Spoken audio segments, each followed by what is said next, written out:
Duke. I'm Tim Neverett at PNC Park. First pitch of the ball game is in there for a called strike. You see from that picture of Niger got the dark glasses on right now. He and McCutcheon both are having to deal with an awful bright sun right over the top of the stands as they look toward home plate. And there's always that trouble in the outfield. You can see where the sun splashes in center and left. Not a high ballpark, just two decks, and the sun a little tougher here than a lot of other places. Carroll's 1-1 is down the left field line, and Morgan will go after it in the corner. Carroll around first, heading for second, and he will be in with a leadoff double. Let's take a look at the rest of the Indians lineup, brought to you by Southwest Airlines. Following Jamie Carroll is the center fielder Grady Sizemore. Sizemore followed by Victor Martinez, Shin-Soo Choo from Busan in Korea, Mark DeRosa, 7 for 20 career against Zach Duke. That's good for a .350 average. Johnny Peralta at third. Luis Valbuena is the shortstop, and Kelly Shopik behind the plate. Carl Pavano doing the pitching and batting ninth. And Sizemore, who had a base hit and a triple in his first two plate appearances last night, drove in 2 runs. Just came off the disabled list yesterday. Means a lot to this Indian team to have him back out there, despite the fact that the average is not where it normally is. Sizemore takes a strike. He brings a lot of things to the ballpark here. You can see Duke's numbers on the year, everything in pretty good shape. Home runs at 10. Starting to get up there a little higher than he'd like. But Sizemore, he can do things on the bases. We saw last night what a good defensive player he is. And Sizemore to shallow right field. And Moss makes the catch. 1 down. Let's look at the Pirates defensively behind Zach Duke. Outfield. Brandon Moss just made the catch. Morgan and then McCutcheon in the middle. Little Roches on the corners. Wilson and Sanchez in the middle. Jason Jaramillo back behind the plate, catching Zach Duke. That ball that Sizemore just hit, he's trying to pull the ball to move Carroll into third base with just 1 out, and he was so quick that he got the ball out on the end of the bat, and it didn't go far enough for him to drive the runner over. So Victor Martinez up there as a right-handed hitter, a switch hitter. When he bats left-handed, they put a shift on for him. And the first time he came to the plate last night, Andy LaRoche, the third baseman, played in between Jack Wilson and Freddie Sanchez. And the next time, Jack Wilson moved into the middle and Andy played over at shortstop. They left the third base side wide open for him as a left-handed hitter. As a right-handed hitter, they play him more conventionally. 1-0 to Martinez. Well, this season anyway, from this side, he's a little more dangerous. The slugging percentage quite a bit higher against lefties and righties. He's 4th in the American League in batting average, .326. You see where he is in terms of runs batted in the top 5. 90 hits, 3rd in hits behind Suzuki and Hill. The Indians can score runs. They just have a very difficult time preventing the other team from scoring more. Well, wasn't it interesting how the game changed once the Indians get into their bullpen? David Huff was taken out by Eric Wedge after 8 solid innings of work, and perhaps as a pitcher, Bob, don't you want to come out and pitch that 9th? You've gone 8 strong and have only given up 4 hits. You have a shutout going. Don't you want to try to finish it off? Oh, yeah, you always do. Always do. But in today's game of baseball, it's a little different where you've got so many arms. You want to try to rely on your bullpen to close things out. And that's what the Indians have done on occasion. And well, you'd like to think a 5-run lead is safe to get 3 outs, but almost wasn't last night for the Tribe. He had 112 pitches at the time, but there seems to be a movement afoot from several old schoolers to get rid of the pitch count. Maybe not entirely, but to stop focusing on the pitch count so much and let guys get up to 125, 130 pitches a game. Time to check out Bob's tips to win, presented by Rivers Casino, opening August 9th. Well, Duke needs to keep the game close. Obviously, we've just been talking about their pen has just been atrocious. So you know, you got a shot if you just keep the game close. And Moss, we talked about him in the Open, how he's starting to hit better and better and better. We're going to call it right here at the top. I mean, you know, every now and then you have to call a long shot when you're giving a tip. Well, we're calling a long shot right here. Hopefully it is a long shot. Over the fence, into the river, and let it float on down to the casino. Somewhat of a gamble, Bob, don't you think? Yeah, it's a little gamble, yes. But you got to roll the dice occasionally. Game of chance. Shin-Soo Choo, 1 out of 3 last night. 2 on and 1 out for the Indians, top of the first inning.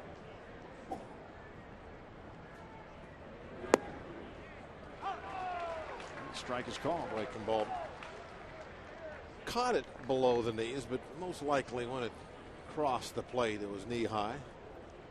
That's the way the umpire saw it, Mike Winters.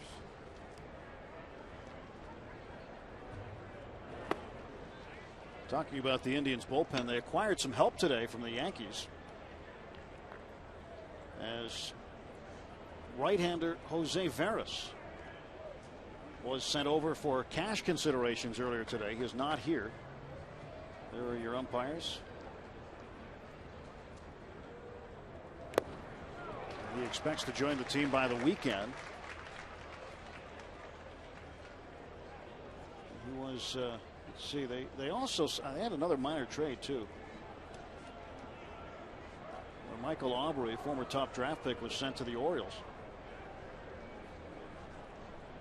So the Indians a little busy today trying to restock things. As Choo hits this one foul.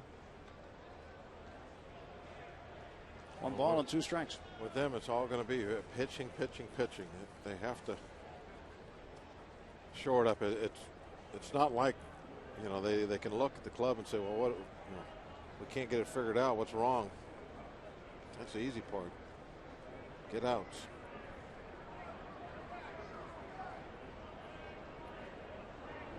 One-two hit down to Adam LaRoche. He'll go to second for 1. Wilson returns, but not in time. Duke covering, and Choo hitting from the left side, got out of the batter's box and beat it out. So there are 2 away, and the runner Jamie Carroll down to third.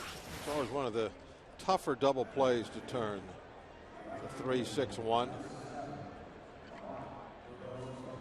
Looked like you know, either one of those throws had a whole lot on it.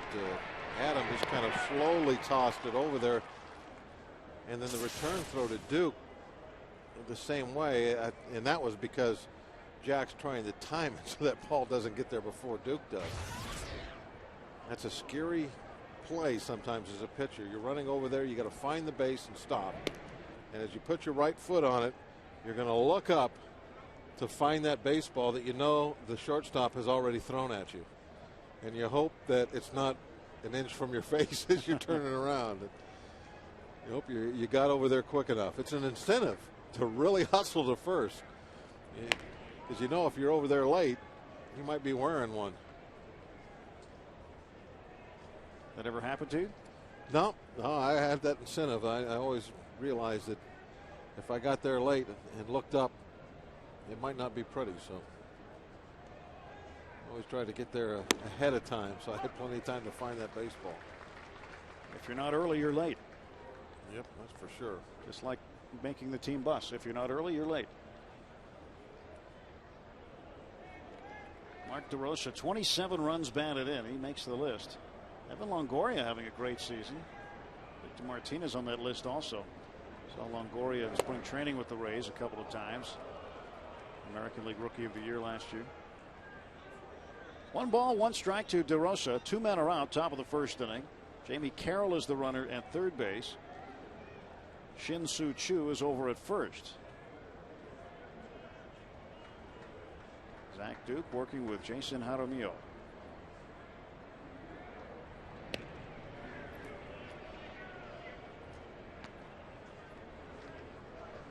Mark DeRosa made a great catch last night, taking extra bases away from one of the Pirate hitters who appeared to have hit it into the right center field alley. It seemed like everything the Pirates hit early in the game in the first 8 innings for extra bases turned into something. There's a foul ball. something defensively for Cleveland. You think of the play that Grady Sizemore made on Robinson Diaz, who hit one to dead center.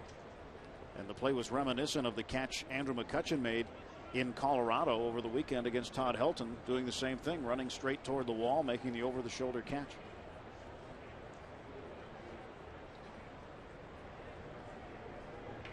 1-2 to Mark DeRosa.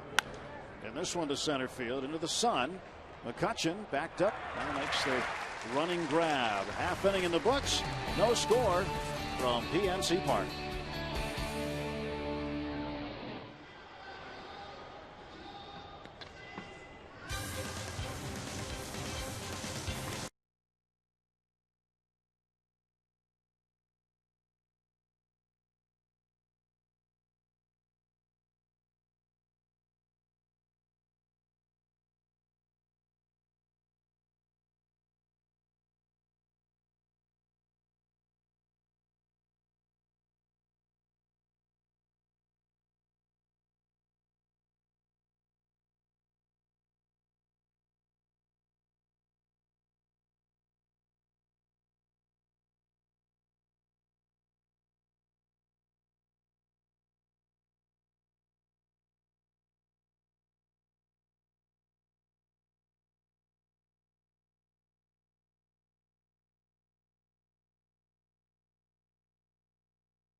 Could save you 15% or more on car insurance. Visit us at geico.com or call 1-800-947-AUTO.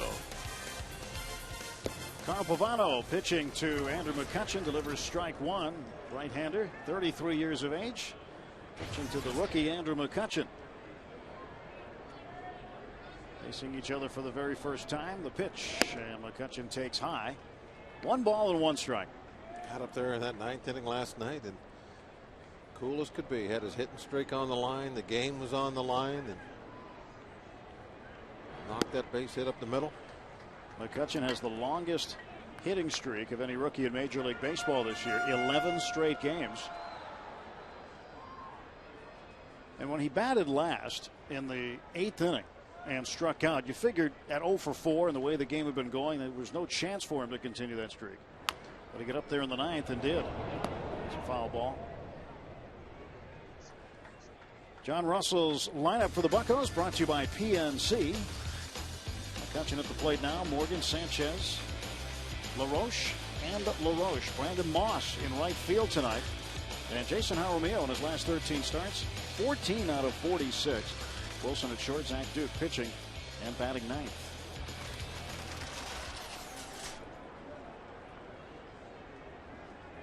Good look inside the yard tonight. Welcome in. 1-2 pitch. High and in. 2 balls and 2 strikes. Pavano 6-5. An earned run average of 5.73. Got a 1-year deal with Cleveland after getting a lot of money, nearly $40 million with the Yankees. That one's popped up in the air to Valbuena, the shortstop, and there's 1 down. We need some mulligans this year. Would help his stats out tremendously. Had a couple of games where gave up 9 earned runs, and one of those was the first outing of the year. He only threw 1+ inning against the Texas Rangers and gave up 9 earned runs, and then He's given up 15 earned runs, as you saw in our open in the last 2 starts. You throw those 3 games out and not having a bad year, but you can't throw any out. They all count. But the final stats are a little misleading. I mean, at times he is a much better pitcher than a 5.73 ERA would indicate. Jamie Carroll throws out Nyjer Morgan. Go back to when Nyjer was in the field in the top of the first inning. Let's listen. We got a nice, beautiful day in the Berg. Nice night for a game. But boy, I got this sun beaming right in my eyes. We blew that one by him. Double play, look at that. Oh, did we get it? Dookie, oh, he's out. Ooh. Freddie Sanchez takes low and away. 1 ball, no strikes. Nyjer's hoping for a long inning. Get rid of that sunshine from beaming right in his eyes. Another few minutes and it'll be out of left field. He's hoping for a couple of base hits. Outfielders often will do that. I don't think he's doing that for the microphone tonight. I mean, outfielders will talk out loud to themselves. I'm sure Nyjer talks to himself. There's a lot of space out there between your teammates, so oftentimes you're going to have a conversation with yourself.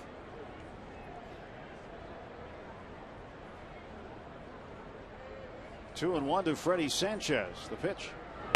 And that's in there for a strike call. 2-2. Pavano lives in West Palm Beach, Florida now. He grew up in Connecticut.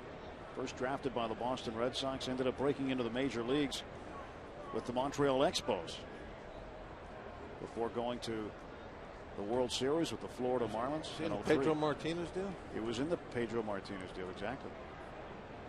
The 2-2. And Freddie reaches for it and fouls it away.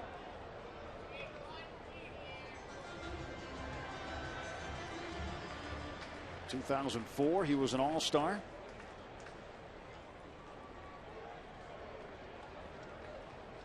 And then got a big deal with the Yankees.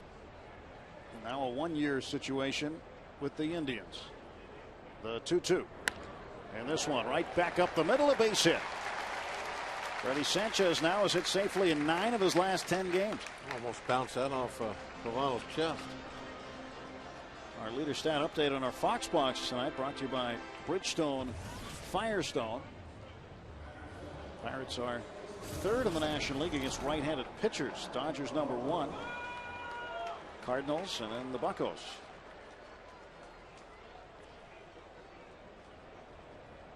Adam LaRoche. The Pirates have had no trouble getting the base hits this year. LaRoche will take outside and long. You said it in the open. I mean, if somebody told you that a certain player got a home run in the bottom of the 9th inning. And he also hit in the 9th with the winning and tying run on. Yeah. But he wasn't the hero. How does that happen? It's like, you know, one of those little riddles. That, little logic problem. Yeah. Well, obviously logic would dictate after you figure it out. After he hit his home run, then he was the first and last batter in the inning. Yep. He made the.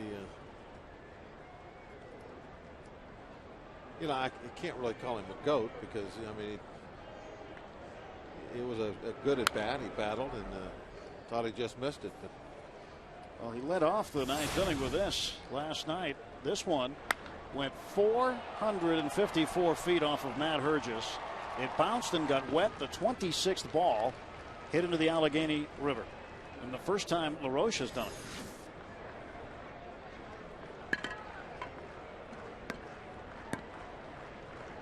One for 3 in his career against Carl Pavano. Make that 2 for 4. Sanchez is going to hit for third base. They had him played to hit the other way in the outfield. Sizemore's got to kind of angle toward right center to make that play on the ground ball. And Freddie easily then can get into third, and it's always nice to take that extra 90 feet if it's there for you.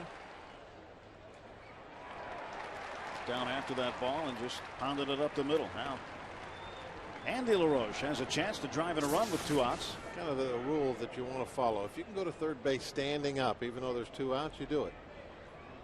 If you think you might have to slide, well, then it's probably not a good risk. 0 for 4 last night.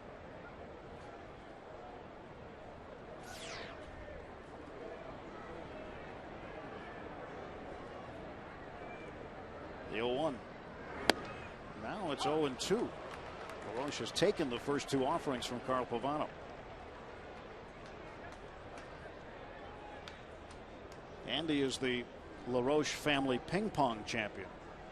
His dad, Dave LaRoche, told me that that's probably the thing the brothers, and there's another brother, older brother Jeff, that they are the most competitive about at home, even today. That's in the dirt. It gets away, and nobody moves up. It's a heck of a block. Saved a run. Man, that's a tough one. That bounced way out in front of the plate and way outside. Hey, kicking up the chalk.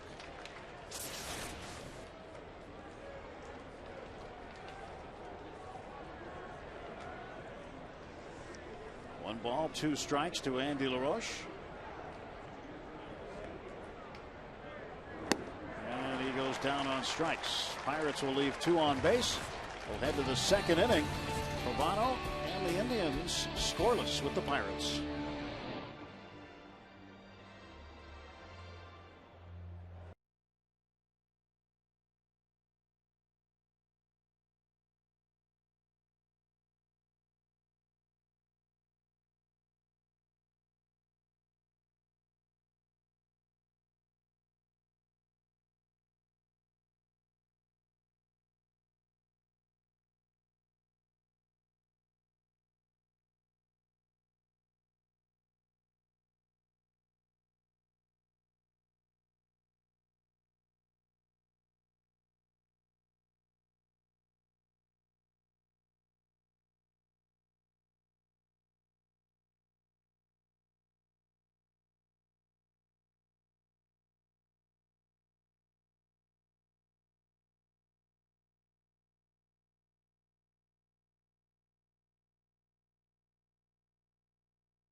Enjoying the evening.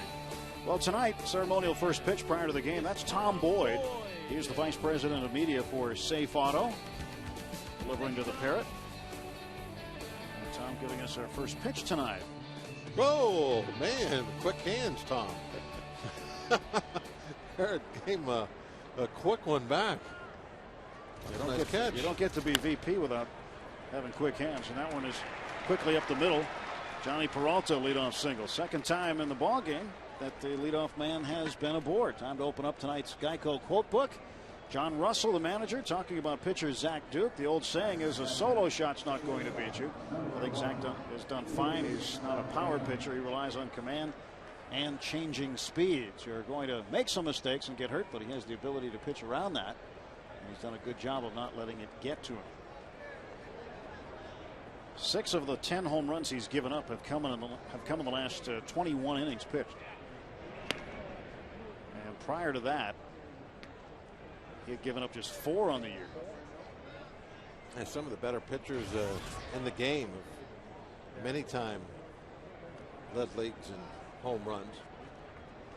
But you make him a solo shot. It's a little bit of an odd stat for Duke, and he's not. Like I said earlier, I don't think he's getting crazy with the home runs at this point. They are getting up there a little bit lately, but he's a sinker ball guy. Usually the guys that give up a lot of home runs are Those fly ball pitchers, the guys that like to work upstairs, throw a lot of four-seamers, four-seam changeup guys.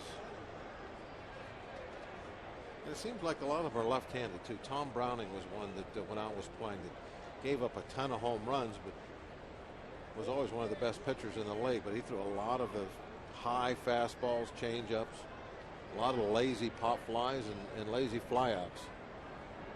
Valbuena to Freddie Sanchez for one. Wilson the return. Didn't get him. First base umpire Jerry Lane calls Luis Valbuena safe. Ball just hit too slowly to Freddie Sanchez to get the double play. Well, what Freddie has to do is he has to run the runner back to first. Once he catches it, he's got to run him back. If he runs him back to first, here, we'll watch what I'm talking about here. Catch it right now, run him back to first, and then let go of the ball to throw the runner out at first base. Now you have your double play. Now Valbuena is at first. Kelly Shopik, the catcher, at the plate. And he takes a big cut and a miss. Now you have the runner out in no man's land. All you have to do is just get him going back toward first a little bit. Throw it over to Adams so that you get the force out on the hitter. The runner's still in no man's land. Now you have a rundown. You take him out. You get your double play.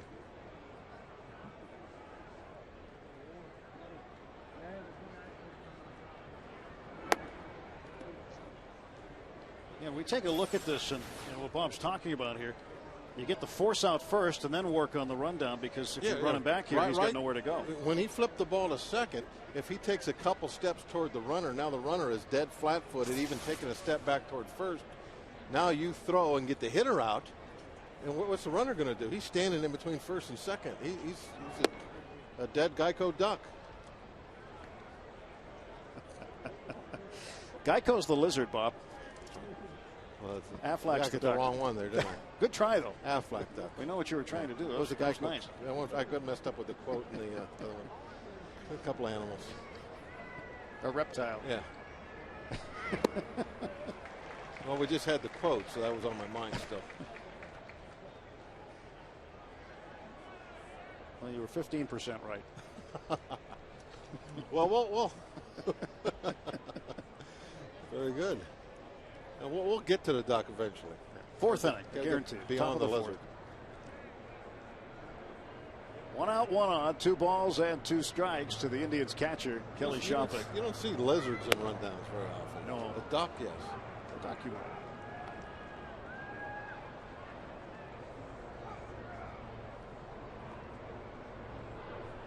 Kelly Shopik had come up with the Boston Red Sox and sent over to Cleveland.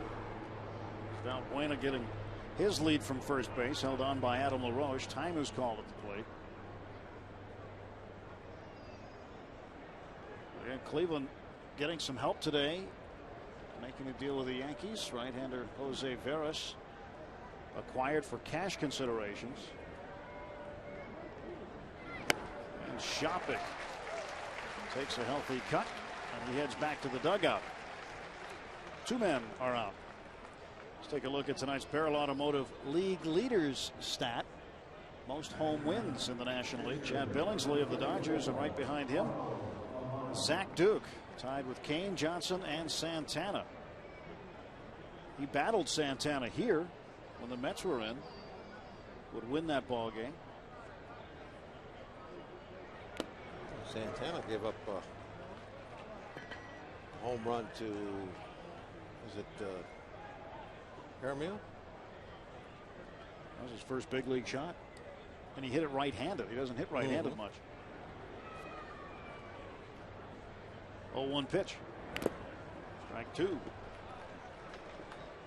Well, Carl Pavano's no stranger with the bat. He just hasn't had to use it in a game much the last couple of seasons. Not a bad career average, just kind of middle of the road, pitcher wise. Obviously, for anybody else, it's not much of an average, but for a pitcher, that's okay. He shows that he puts the ball in play and helps out every now and then.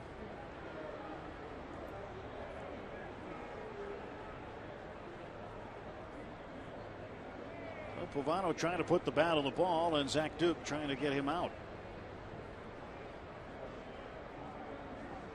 2 outs, and the 1-2 delivery is on the infield to Andy LaRoche. And that does it for the Tribe in the top of the second. Duke in the box, coming to the plate.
Jackie Robinson records the first of his 19 career steals of home in a 4-2 Dodger win over the Pirates at Forbes Field.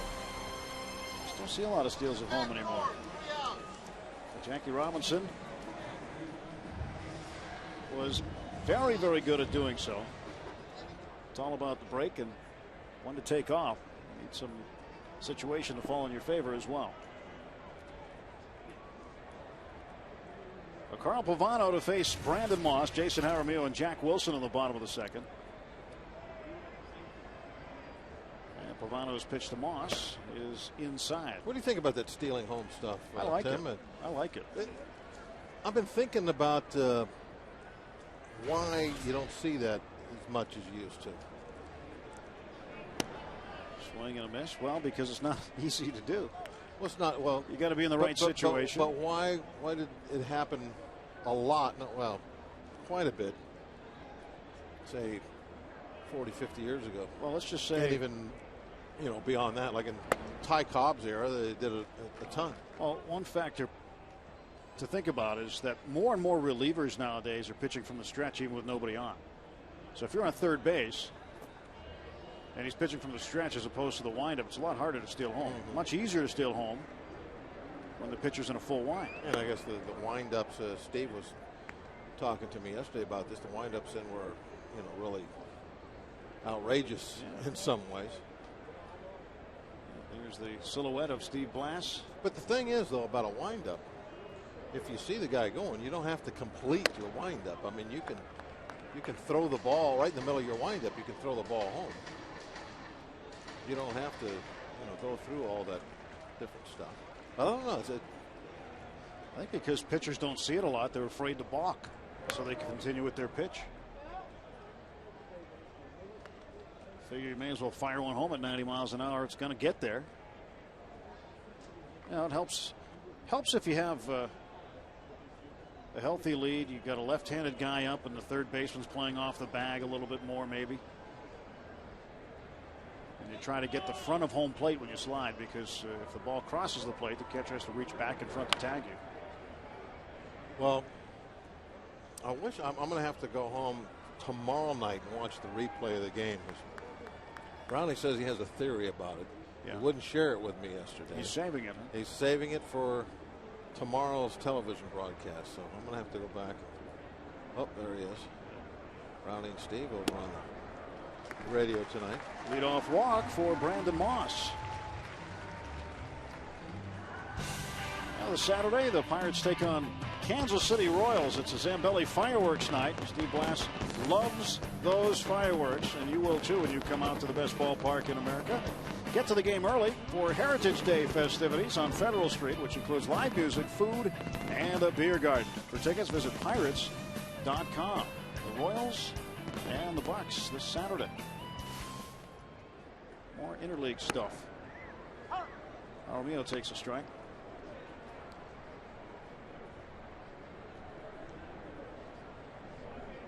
Carl Pavano with nobody out and a man on.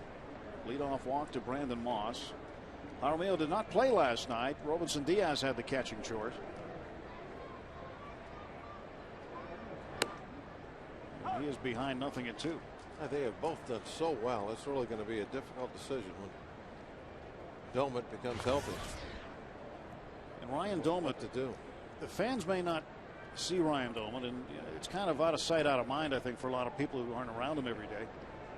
But we see him here at the ballpark and on the road, and he is working hard to get back. And watched him running foul pole to foul pole today, and they have the hitting tunnel up. He was doing some catching in there today. He's been hitting in the cage behind closed doors. They've closed the doors to the cage underneath the stadium. Don't let anybody watch, but he's been hitting in there. Says he feels pretty good. Yeah, I noticed the windows are all taped up. Yeah, so Doumit's been doing a lot of running, because at some point that's pretty much all he was allowed to do. And now he's been getting back into baseball activities. Throwing some, catching. He's spending a lot of time in the bullpen. And Jaramillo line shot center field, a base hit. And Moss will stop at second base. And the Pirates have a little bit going with nobody out and 2 on. Just a bullet right back through the middle. Second one tonight that's pretty much been right at Pavano. Just a little bit off his glove. The other one even a little closer than that. It was Freddie's line drive that went up the middle.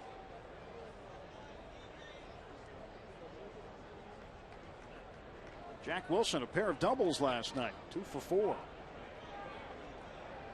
Drove in a run in the 9th inning. And he looks at a pitch from Pavano for a strike. Pirates are trying to make Pavano work. That appears to be the approach tonight, Bob, because you've seen a majority of the hitters get up there and take at least one strike. And they're trying to make Pavano work and throw a lot of pitches. This is pitch number 35, and Wilson lifts this one to shallow center field, and that is down.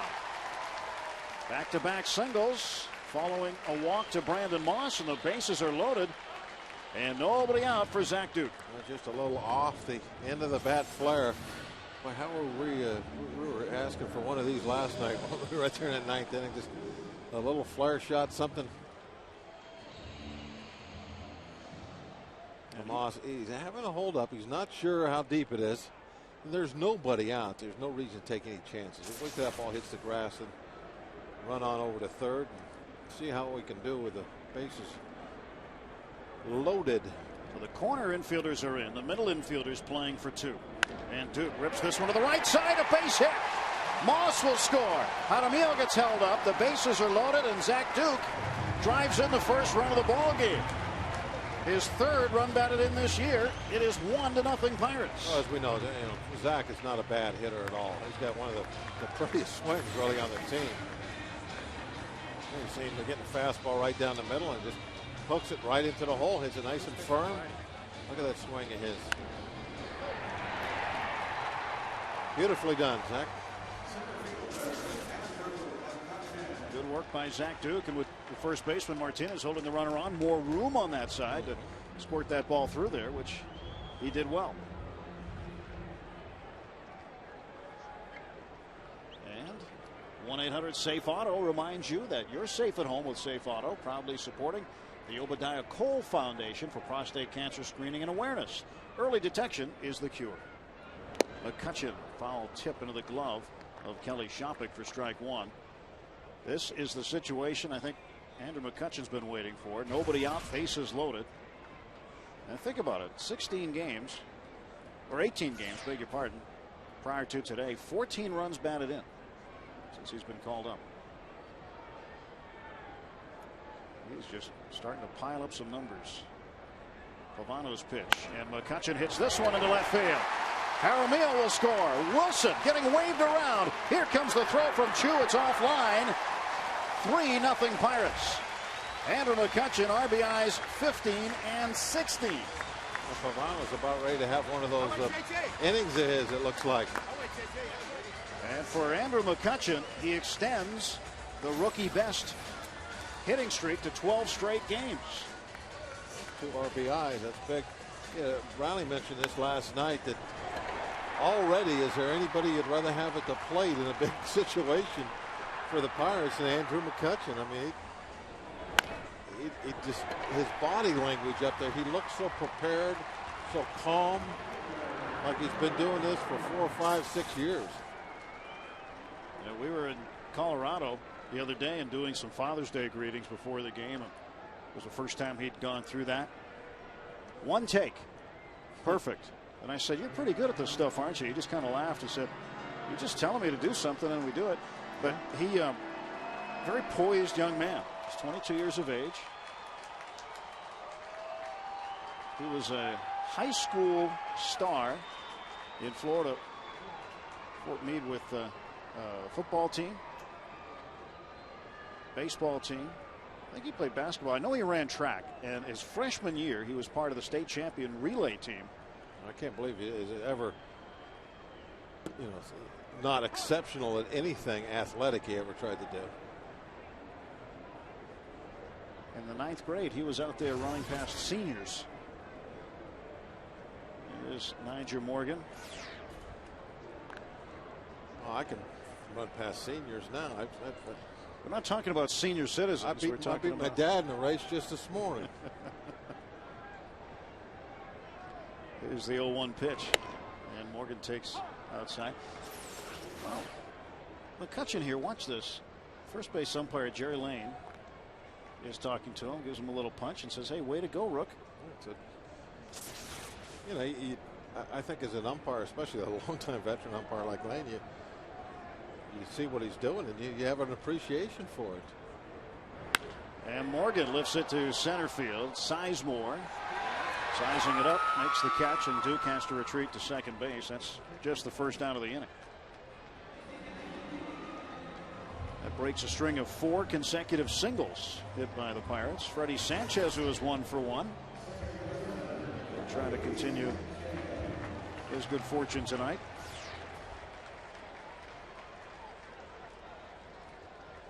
Three runs on 6 hits for the Pirates off Carl Pavano. Pavano was the starting pitcher on the 15th of June against Milwaukee. You might remember it was a nationally televised game, a wild game. It looked like Cleveland had the thing won. They were at Progressive Field in Cleveland, and it looked like they had it in the bag, but Milwaukee came back and won it with a 2-point conversion, 14-12. He only went 5 innings, gave up 9 hits. And when you look at Pavano's numbers, Bob, you were pointing some stuff out earlier that maybe his high ERA is a bit deceiving. He's only had a few real bad outings. Most of them have been pretty consistent. But the ones he has that are bad are real bad. Hopefully tonight is one of those real bad ones. 2 balls and 1 strike. Just 3 starts ago, we mentioned during the open, he threw a 3-hit shutout against the White Sox on June 5th.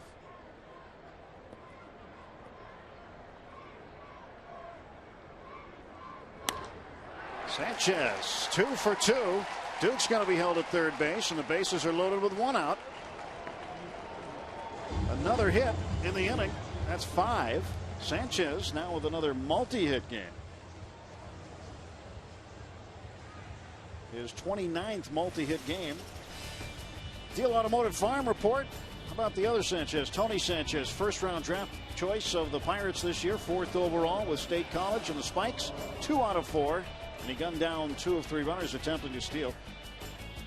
He seems to be adjusting well from all indications, Bob, as a professional now, moving from the college ranks, playing professional baseball. And from what I understand, he'll be more proud of the 2 runners he threw out than the 2 hits he got. All the quotes that I saw, he really concentrates on his defense.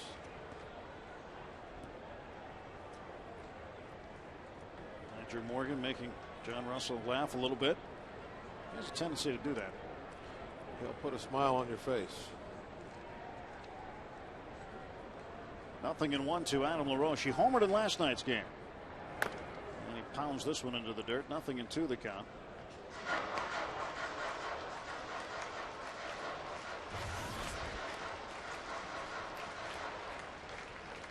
Russell probably went by and he told him that, well, somebody had to make it out. Eventually somebody does. Yeah. But this was the kind of inning the Pirates like. Second time they've had the bases loaded. They bunched some hits. 0-2 to Adam. Pavano's pitch to the right side, and that is a foul ball.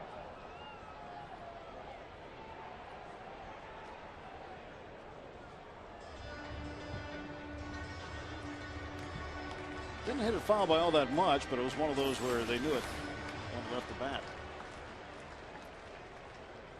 Yeah, not by a whole lot.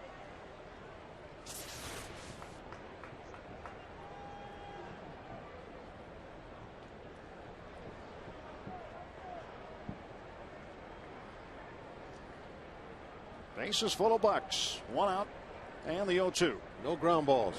Inside corner, called strike 3. Adam does not like that one. Adam doesn't really say a whole lot very often. So probably had a pretty good look at that. This ball has a little bit of a tail on it that was bringing it back toward the strike zone. Second strikeout of the night for Pavano. 61st of his season. Mike Winters, a home plate umpire, and Adam LaRoche not seeing eye to eye. Andy trying to do some damage here now with the bases full and 2 down, a 3-0 lead. And really a chance for the Pirates to bust this game open early. Carl Pavano halfway to 100 pitches. And we are in the bottom of the 2nd inning. 9th man to hit against him in the 2nd frame. LaRoche takes outside and low. 2-0.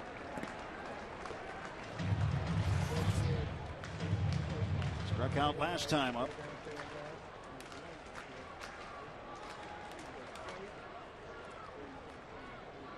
It's been a good inning, but you kind of need one more run to be satisfied. I would think so. If you don't want to leave the bases loaded in any inning. You know, and if you're going to get one more out of this, you might as well make it 2. Get a base hit.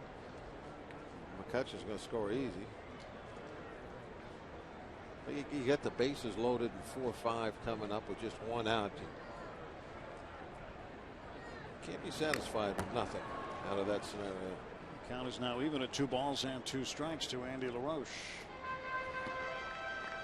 Andy makes good contact in spite of the fact he struck out on his first plate appearance.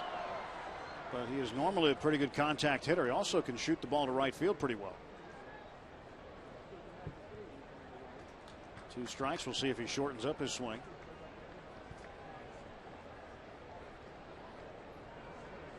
Duke at third, McCutcheon at second, Sanchez at first.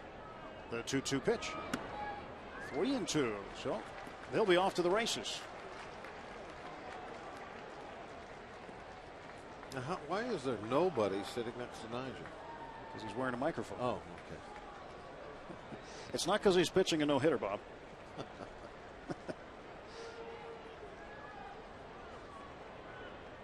Runners will go on the Pavano pitch. 3-2. Here it is. And this one slowly down to Valbuena. He'll have 1 play. It's to first. And he's got LaRoche. Pirates end up with 3 on the board as Zach Duke gets up there and drives in his 3rd run of the season, scoring Brandon Moss. And McCutcheon with a base hit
3-0. Pirates with the lead. After the second inning, we'll go to the top half of the third. And we'll see what kind of commentary we'll get out of Nyjer Morgan as the night goes on. Jamie Carroll doubled and was stranded at third in the first inning. Hitting .313 against left-handers. 1 out of 5 in the series so far. He takes a strike.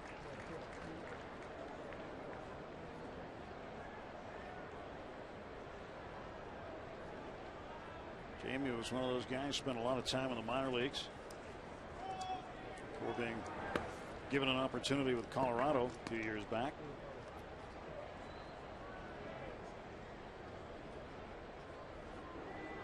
Started with Montreal. Had a big game against us one night in Colorado. Remember. Yeah, there's a lot of those former Montreal Expos floating around. Huh? Jim Tracy talking about how Carroll always seems to do something to beat his teams. Yeah, Carroll played in the 2007 World Series with Colorado. Had a pretty solid series and playoffs. Also spent a year with Washington in 2005. Of course, he was part of the Expos chain. Strikes out. Grady Sizemore will be next. Well, FSN is teaming up with Pirates Charities to host a live auction on Tuesday night. Bid on great items like a Chicago road trip to see the Bucks, an opportunity to run in the Great Pierogi Race, and more. Remember, it's all about the kids when you place your generous bid. This Tuesday, June 30th. Make sure you are right here on FSN. One down for Sizemore. 1 ball and no strikes. He flied out to Brandon Moss to shallow right field in the first inning.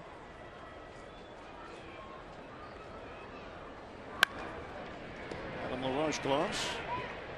Duke covers. 2 down. 2009 Pirates baseball on FSN Pittsburgh is brought to you by Southwest Airlines. Southwest Airlines is ready to go when you are. Go to southwest.com, grab your bag. It's on. Pretty good crowd here on this Wednesday night. As the Pirates play the Cleveland Indians. You know, the Pirates would love to see Cleveland become a regular regional rival in interleague play. And the distance between Cincinnati and Cleveland and Pittsburgh and Cleveland, the difference is about 100 miles or so. Pittsburgh's about 100 miles closer to Cleveland than Cincinnati is. Martinez down to Sanchez. And Freddie throws him out. Quick work for Zach Duke. Freddie Sanchez helps him get to a 1-2-3 inning.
Dog Night, compliments of Sugardale and Saloni's Italian Bread. All fans will receive a Gray's cap, courtesy of Highmark.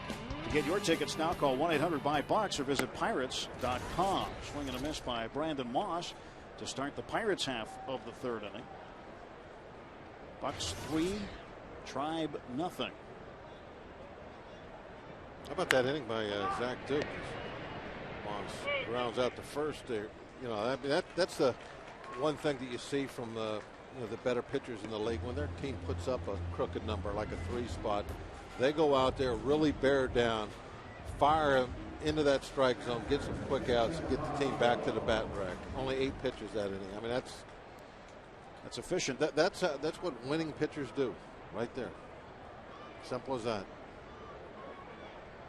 Romeo singled and scored his first time up. He will take strike 1. Jolly Roger had himself a pretty good seat. Looks like he got kicked out. Trying to sneak into the front row. There he goes. Gotta have a ticket for that seat. He's been ejected. We'll have to walk the plank.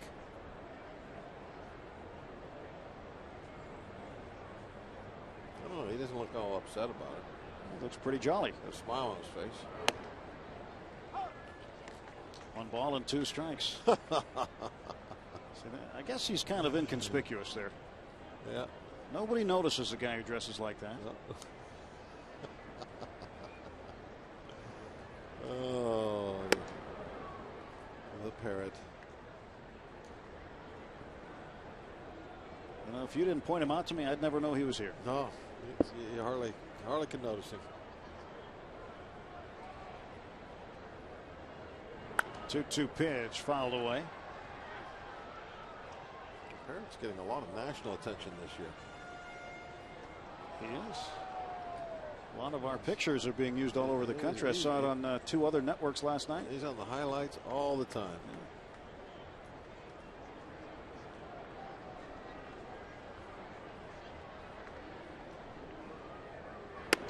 Ooh, way inside.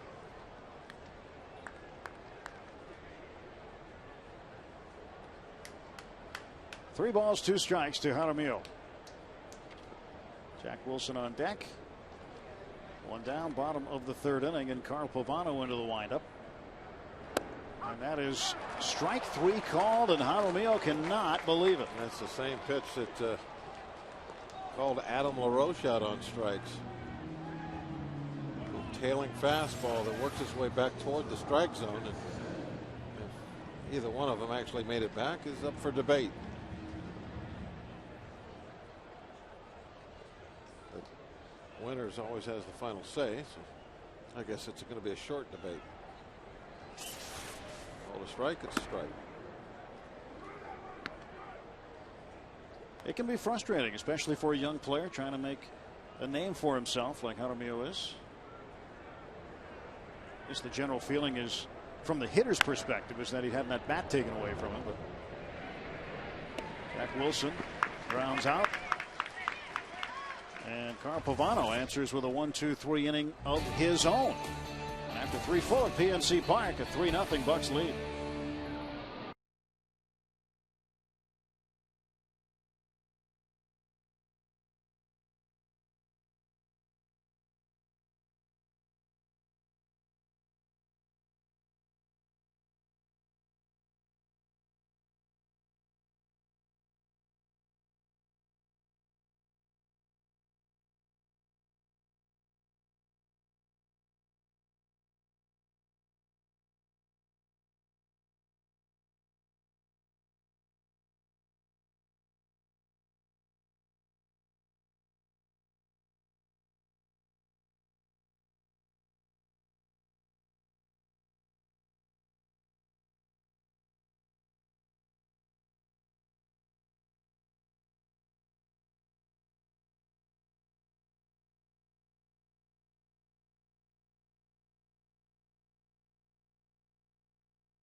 Up tonight. I like that bird call from Tony Beasley. That was pretty good. That was very nice. What do you call that? A chicken hawk? Chicken hawk. Top of the 4th inning. And a hit to left field by Shin-Soo Choo. Leadoff single for the 3rd time in the game. It's about time we get the duck in here. I wanted the duck 2 innings ago. All right, our Aflac trivia question. Name the former Major League players who were in the first Major League movie. I know you're going to get one. Everybody gets that one. But 2 other ones you might not have thought of. Oh, there's 3 altogether. 3. Canadian geese out there. Huh? Well, I can think of 2 right off the bat. 3rd one you might not get. But I will tell you this. He wore the same number as Mark DeRosa, who's at the plate. That's what I'll tell you. Which is number 7. What number did Vuk? Wasn't 7. You got him. Because I know you were thinking of him. Yeah, you got him, and then of course you got that's a bit outside. Yeah. So Mr. Belvedere. Where is the 3rd? Okay, we'll give it to you in the bottom of the 4th inning. Good question tonight. Yeah. And the Major League reference is, of course, the Cleveland Indians were the featured team in that film. Great classic piece of cinema, don't you think? Played in Milwaukee. That's right. He played at County Stadium. County Stadium is where I wonder why they didn't make them the Brewers. I don't understand that. Almost got away. Well, that was like in the Leslie Nielsen films, the Naked Gun movies. They were the Angels when Reggie Jackson was in it, but they played at Dodger Stadium with an Angels logo. 1 ball, 2 strikes, the count to DeRosa. That one is high, 2-2. Zach looking to roll a double play ball.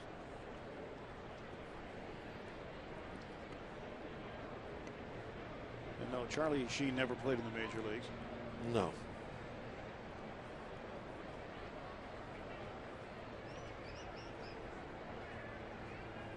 Two and two. It's been a long time since I've seen that movie, so I can't really.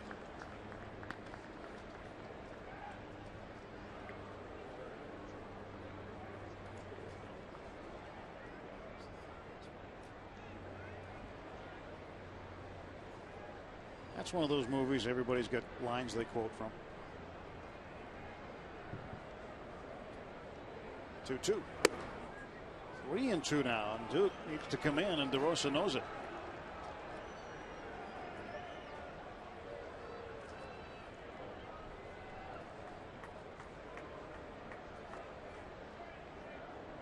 Full count. Chu at first base. And this will be pitch number 50 for Zach Duke as he waits for DeRosa to get back in the batter's box.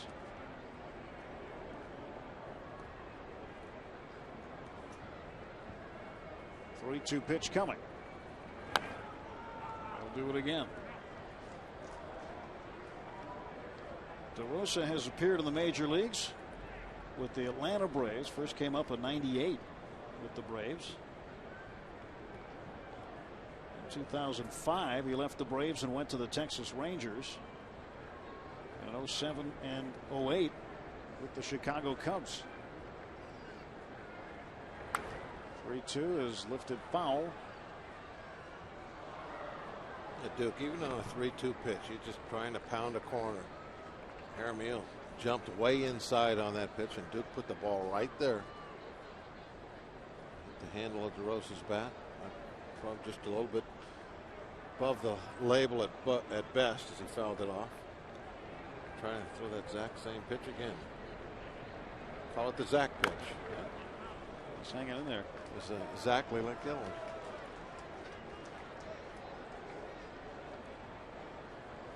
Well, Zach appeared yesterday at a town hall meeting for season ticket holders here at PNC Park. The room was full. And he and pitching coach Joe Kerrigan were there. Neil Huntington and the team president Frank Coonley were there. John Russell was there. That's where you were at dinner, huh? I was there for the hour. It was fun. It's just one of the benefits of being a season ticket holder. You get to come into this room and ask the president, general manager, player, coach, whatever you want for an hour. And I asked Zach what it was like to be a young player to get his first call to the major leagues from the minors. 3-2 pitch, and this one to left field. That's trouble. Chu is going to head for third base. Nigel Morgan gets it into second and keeps the force play in order. Yeah, very good play by Nigel. Absolutely no reason to throw that ball at third base. I mean, Chu's in there easily.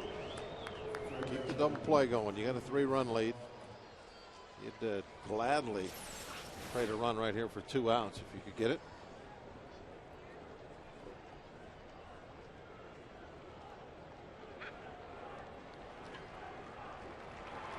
Morgan quickly throwing behind the runner. He knew exactly what to do when he got the ball. I was hoping he would have been talking to that ball a little bit. Just a capper on the Zach Duke thing. He said that he was in Ottawa playing in AAA in Ottawa that night when he got the phone call, and his cell phone didn't have international coverage. And he said he had trouble getting the call. Hey kid, if we could reach you, you're going to the major leagues. He said it cost him like $1 a minute or something like that, so he couldn't afford to stay on the phone long, just long enough to get the word, and he was gone. Nobody out, first and third. The pitch to Peralta. He chases. Strike 2. You can imagine how excited we were after that first year of watching him. He had a dozen or so starts, maybe even a couple more than that. I don't really recall how many, but I know it was a significant amount with a 1-something ERA. I mean, it was like, wow, where did this guy come from? He was phenomenal. And this season, he's been pretty darn good. Looking a lot like he did that rookie year. Zach Duke this year at PNC Park is 5-2 and has an ERA of 2.7.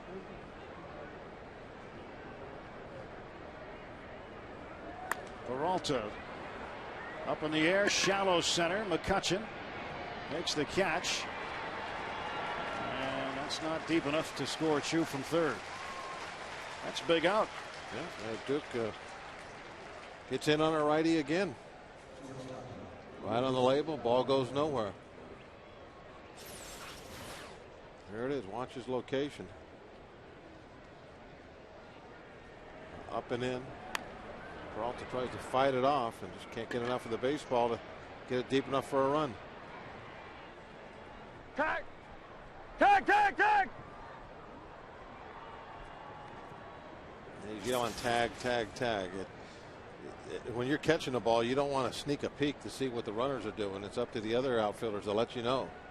They're your eyes on that play. That's why he was yelling tag, tag, tag. Luis Valbuena 0 for 1. He takes a strike.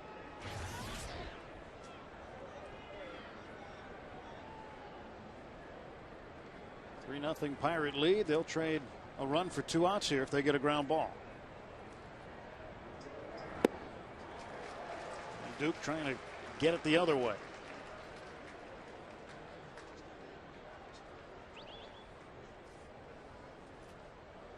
Valbuena has struggled against left-handers. He is 1 for 7 against lefties. But the one was a home run. Solo shot, and Duke strikes him out. Good morning, good afternoon, good night. 3-pitch strikeout. He looked very bad.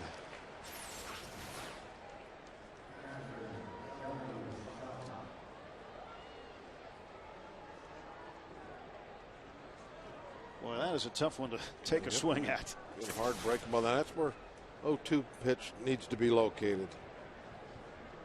We got hurt a few times on that last road trip with some poor 0-2 pitches that just weren't located in the right spot.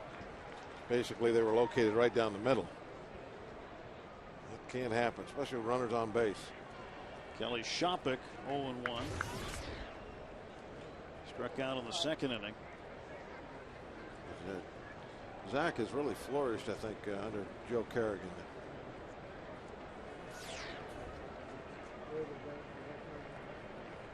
Oh, 1 pitch. And this one is tapped slowly to the right side. Duke not going to make it. He throws it away. Yeah, but before he threw it, as he was going to the ball, I'm thinking, well, that's a base hit. Might as well just put it in his pocket because there's no reason to throw. You're not going to get it out. The only thing that might happen is you make a mistake and fire one down the line, and that's exactly what happened. I mean, right here, I mean, you just tip your hat. You got a swing and bunt. I mean, look, he was already a step and a half by the bag when that ball went by. No reason to make a throw. The error charge to Zach Duke. Runners at second and third and 2 down. And it's a 3-1 game as Shin-Soo Choo would have scored on that play anyway. Carl Pavano behind 0-1. Yeah, the good part is that you do have a pitcher up there. Decent hitting pitcher, not a great hitting pitcher. So should be able to go to work on him and get this inning over. He hit a little looper on the infield to Andy LaRoche at third last time up. And this time a ground ball to short. Wilson handles it. And the damage is limited after the leadoff walk to Shin-Soo Choo. The Indians get on the board. After 3.5, it's 3-1.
We've got you under our wing.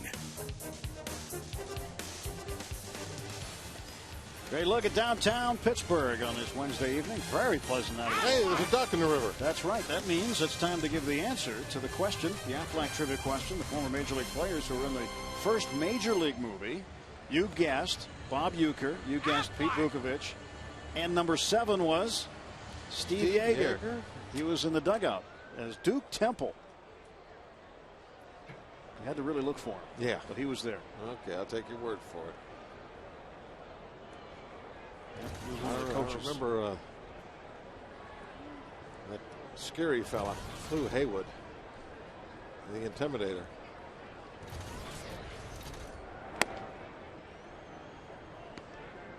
That was a great baseball movie. Anytime you hear people ask about what was your favorite one, that's got to be the top 2 or 3 that gets mentioned. And think about how much positive or negative, it had to be positive, publicity the Cleveland Indians got out of it for being represented in that film. Zach Duke leading off a 1-1 count, and he will swing through that one 1-2. Charlie Sheen, Wesley Snipes, there were some stars in it. Had some star power, that's for sure. Like Willie Mays Hayes. First time he slid, he ran about 87 feet instead of 90. Hits like Mays, runs like Hayes. Is that what it was? Yeah.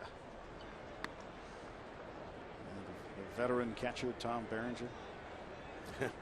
Another one. He had bad knees. He had to hang him up after that. 1-2 pitch. See, Berenger had to hang him up because of bad knees. Then he went on to work with Sheen again in Platoon. Oliver Stone film.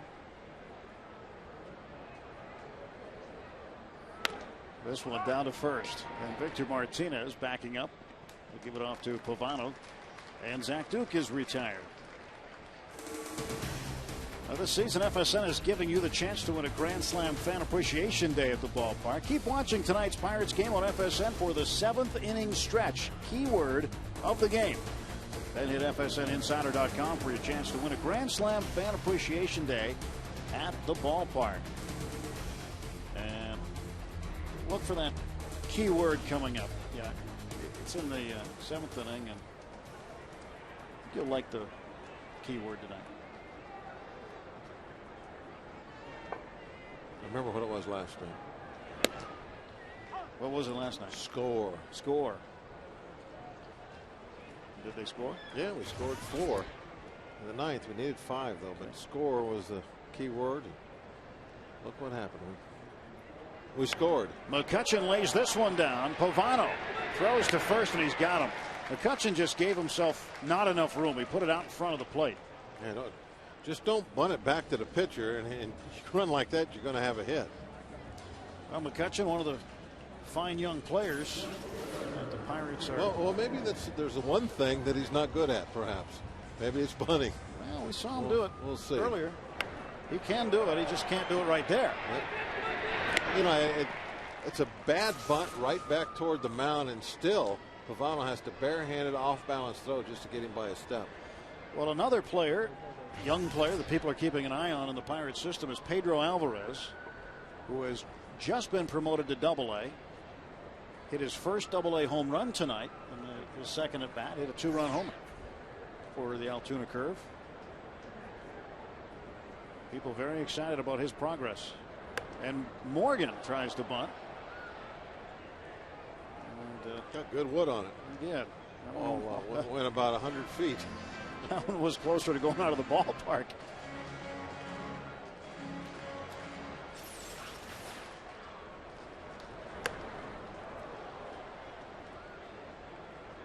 Yeah, the located. He wouldn't have anything good to say about that bunt, so we'll leave his mic off for right now. 1-1 to Morgan.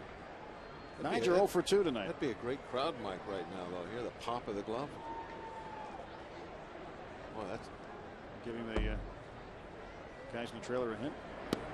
Yeah. I think we have to do it via the tape machine. Maybe the commander of the Gypsies has figured it out. King of the Gypsies. Well, he's formerly a commander. So. He's a king now. Pete Toma, our producer. 1-2 pitch. This one to the left side, and that's into left field, a base hit. Well, Morgan, a 2-out single, and he's 1 for 3. 2 outs. He's going to be running. He just looked up that scoreboard. Taps it the other way, gets it through. Now he has the green light to run what he wants, and this is a time to run. Niger Morgan with 17 stolen bases. He leads the club in that category. Freddie Sanchez is 2 for 2, pair of singles. This lead.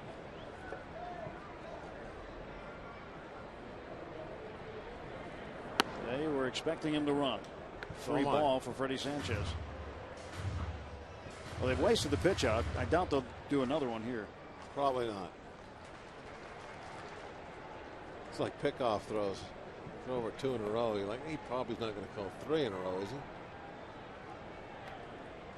Get off there a little bit. One more half step. Get off. There he goes. Nope, he stayed, and that's a foul ball. Now they threw a strike. They might pitch out again. 1-1. Doesn't matter though. You know, if you get a good jump and you're fast, pitch out ain't going to do all that big of a difference. For me, the pitch out was always a weapon to defense a hit and run, not necessarily to defense a steal. Especially if there's a left-hand hitter, because now a pitch out gets the catcher gets his left shoulder all open. Makes it even tougher for him to throw to second base. There he goes, Morgan. Nope, not that gonna one airmailed. Stolen base number 18 for Nyjer Morgan. Shopik threw that one down there, and it looked like it jumped off a ramp. It just kept going up and up and up.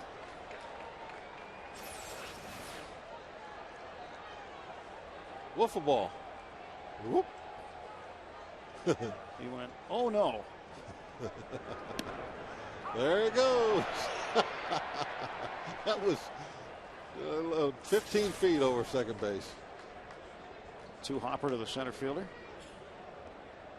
So now a runner in scoring position with 2 down, and a 1-2 pitch coming to Sanchez. That's what it looked like, a single to center. And Freddie, a 1 hopper. Valbuena, the long throw, it's off the mark, and the runners will be at the corners with 2 down. You see that one coming. That'll be an error charge to Luis Valbuena.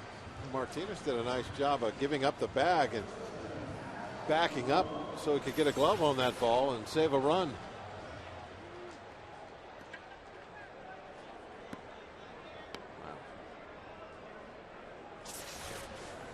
Wow. Valbuena has this little habit of his of having to tap the glove before he throws every time. It's a little double pump. Everybody's kind of got their thing, don't they? Yeah. Adam LaRoche will take a strike. He struck out looking in the second inning. Got a base hit in the first. No balls and a strike to Adam LaRoche. It was 2 out of 4 career against Carl Pavano. Morgan, the runner, down at third base. Freddie Sanchez at first. Pavano, who works that third base side of the rubber, deals home and trying to come across the plate, too far inside, 1-1. Trying to throw that same pitch they struck him out with. A ball that comes back to the strike zone. Pitch that has a little tail on it.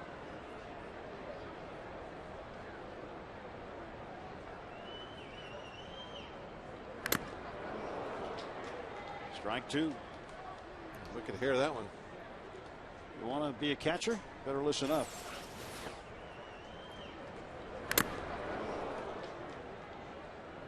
Just another day at the office for Kelly Shopik.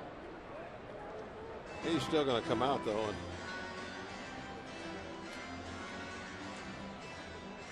visiting with Pavano. Pavano, incidentally, was the pitcher who gave up Mark McGwire's 70th home run in the 1998 season. Everybody remembers. none of that matters now. No, it doesn't matter, but there was the excitement of that season with McGwire and Sosa. At the time, pretty captivating stuff, but Pavano was on the other end of home run number 70. There's been another chapter written of that book, unfortunately. Yep. 1-2 pitch in the dirt. Sanchez is going down to second base. A lot of those achievements are, I think, destined to be forgotten.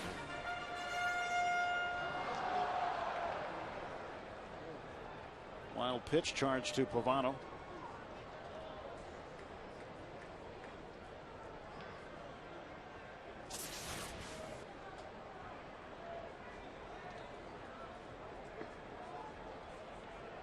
Pavano facing Adam LaRoche. 2 balls, 2 strikes. Second and third, the runners. And this one to left field. That's a long ball hit out there, but way in foul territory. One of Pavano's other milestones is he got to start Game 4 of the 2003 World Series against the Yankees and held the Yankees to 1 run over 8 innings. Marlins would win that game 4-3 in 12 innings.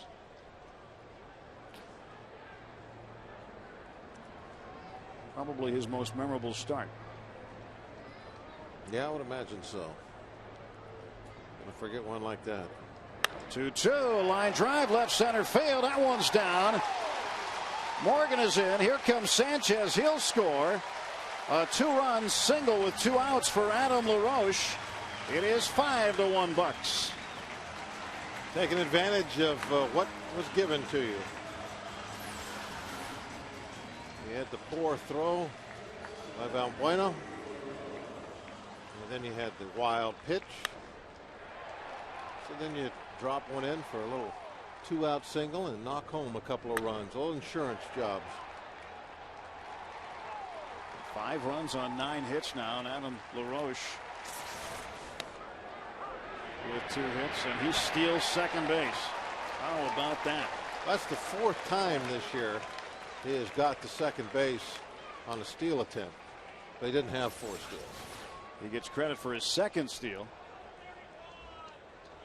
And the reason that is one time was defensive indifference. Yes. Another time it was a steal, but then they referred to it as an error, so they took it away. I wasn't. I didn't agree with that because that.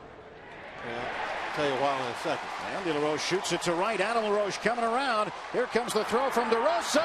Not in time. Gets away from Shopik. Another run comes in. It's 6-1. Good hard slide by Adam at the plate too. I like that. No fancy stuff. Going wide, trying to reach back and touch the base. Real hard, direct, right to the plate. Doesn't give Shopik any time to try and find the baseball. Got right in there on him. Wasn't like he was going to find it anyway, but that ball bounced a long ways away from him. But still, I like this. Go right to the plate, go in hard.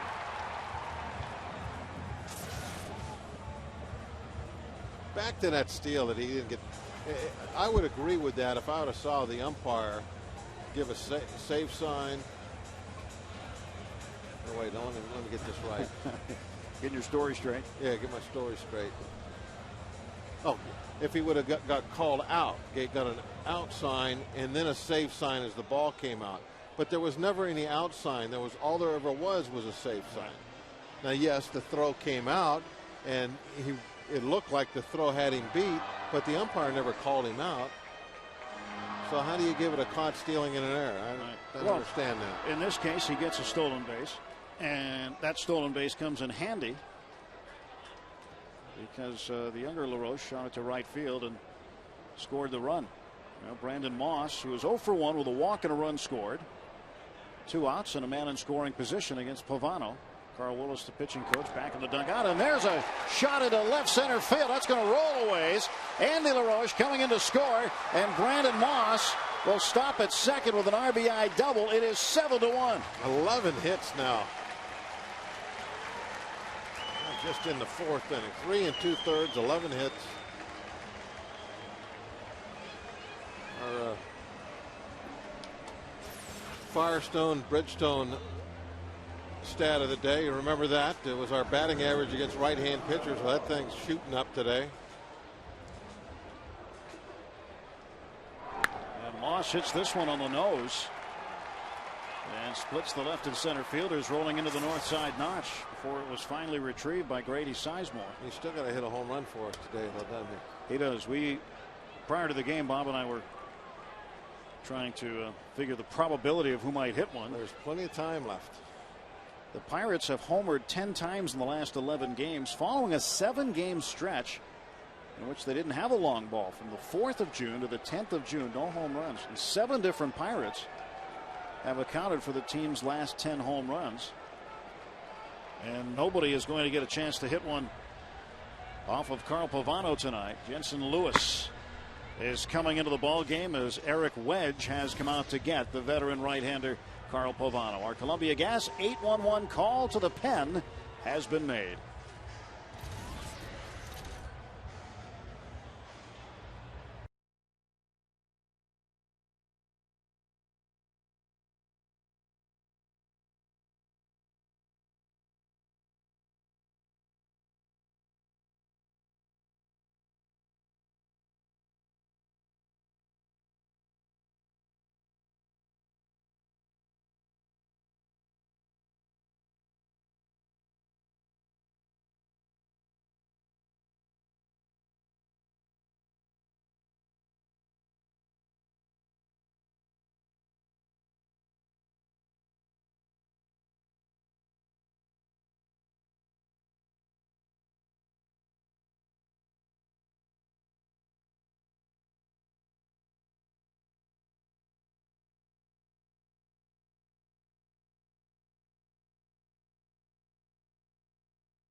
Let's see if I can get 18 right now.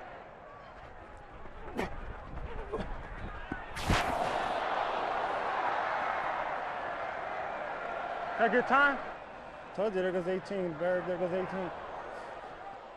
Yeah, we're keeping track of the stolen bases too, Nigel. I just love it when he tells the first baseman, Victor Martinez, hey, I'm going to get 18 right here, and he goes and does it. Yep, I'm going to steal it.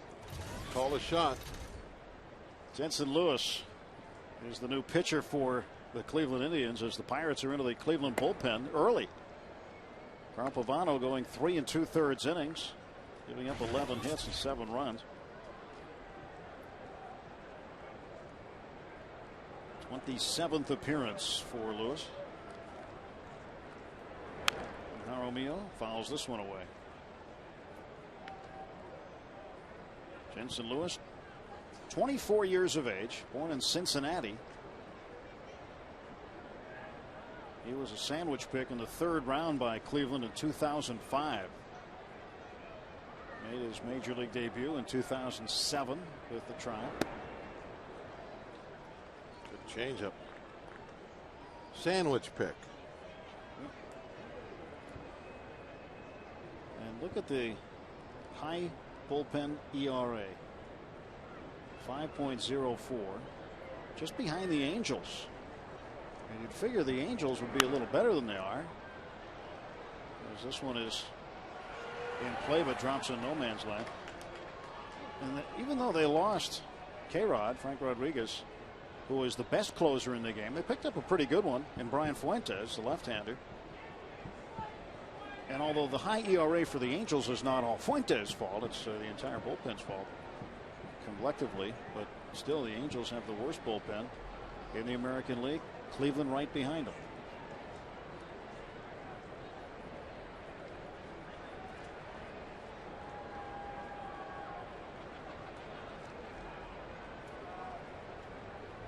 One and two. Jaramillo rips this one to right field. It is back. It is gone. Jason Jaramillo, a 2-out, 2-run home run. His second home run in the big leagues and his first left-handed. And the Pirates have blown this one open. It's 9-1. Now that ball looked like a 2-iron going off his bat. Didn't get it all that high, just kept carrying out there on a line. My guess is that ball had a lot of that real good backspin on it.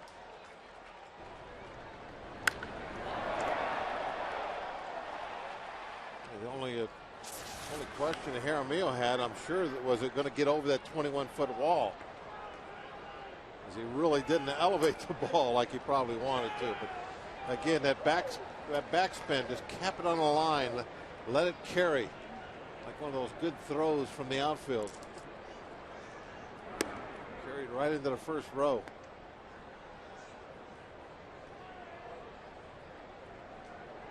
Five hits in the inning. And that one a pretty big blow. We can take our foot off the accelerator now, I think. Did you see the game that Pavano pitched against Milwaukee that I brought up before? Yeah. They had a huge lead, and Milwaukee came back to beat them. We got a different bullpen than the Indians have.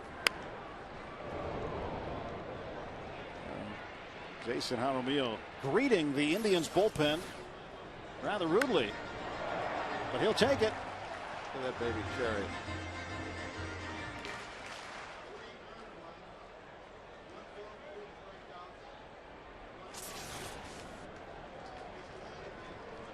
There it is.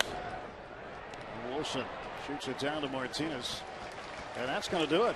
Pirates end up with 6 runs in the inning, including that home run ball by Jason Jaramillo.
Especially the way the ball's carrying.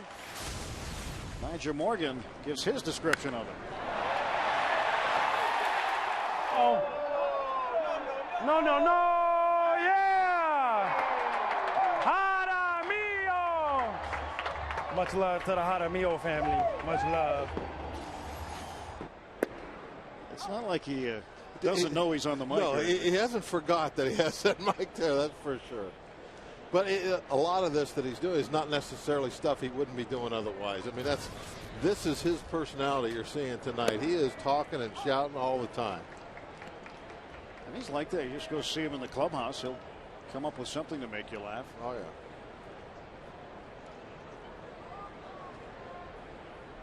Gets on the team plane. He's got a comment for everybody on the right and on the left as he keeps going down the aisle. Wants to know how everybody's doing. Oh, he's got one of those very stylish hats on. 1-2 to Jamie Carroll, starting the Indians' 5th. 2 balls and 2 strikes. Oh, the negotiations have started. That's Jaramillo's first major league home run from the left side of the plate. And they'll try and make a deal to get that ball back. And if you're the player, Bob, what's that worth? What do you think the offer is right here, the initial offering? Well, if they're willing to make it, if they come up and say, you know, we'd like to offer you something, I would probably, you know, say, well, do you think you could sign a bat for me? I think that's a fair trade, don't you? A signed bat for a home run ball? Well, I'd probably ask for that bat. Well, but you're not going to get it. I wouldn't ask for that bat. I wouldn't do that because that bat's got to be, you know, that bat will be special to it. It will. So I would I would just ask for a bat, one of his bats, just have him sign it, and here's the ball, and thank you very much. It'd be great. And this one to right field and down the line foul. You just hope that guy doesn't have a good agent or isn't sitting next to a lawyer. Probably not. Well, see, they're texting the, on the phone. They're texting the agent. On the phone. Yep. Could be trouble for Jaramillo. Gonna cost him. Down to third. Foul ball. Nice. Andy, what was that? Either it was a good mistake or a nice play, but it worked out. He changed his mind right at the very last moment. He's going to try and make this play the whole time, and then right there. Well, he did get the glove on it, didn't he? I thought he pulled his glove back out of the way when he thought it was going to be foul. Thought he just decided that not to get involved with that ball. Doesn't make any difference whether he touches it or not, obviously. In fact, if the ball is about halfway there, you'll want to touch it because you don't want it to hit a rock or something and start rolling back the other direction. Halfway there, I mean the bag. Yeah. Make the play a dead ball by picking it up. Every now and then you'll see one of those balls rolling and it's in foul territory, and it'll hit a divot or something and it'll start curling back toward that chalk line. Just missed on the 2-2. 3 balls, 2 strikes to the Cleveland second baseman, Jamie Carroll.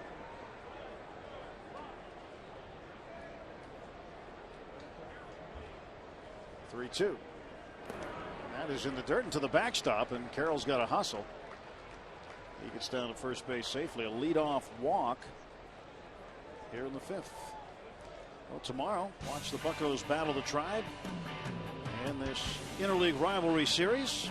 All fans coming through the gates will receive an exclusive Pirates t-shirt courtesy of Slippery Rock University. It's another t-shirt Thursday here at PNC Park. For tickets or to view a full schedule of t-shirt Thursday games, visit pirates.com.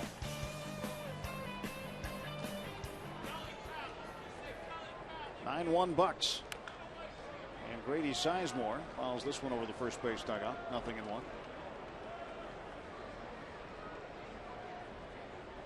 Sizemore recently off the disabled list. He had a problem with an elbow.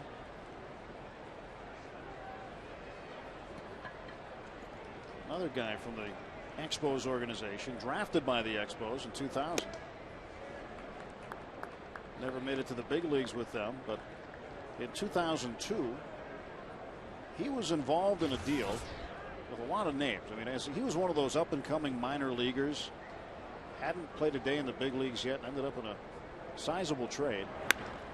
Rips this one foul up the right field line.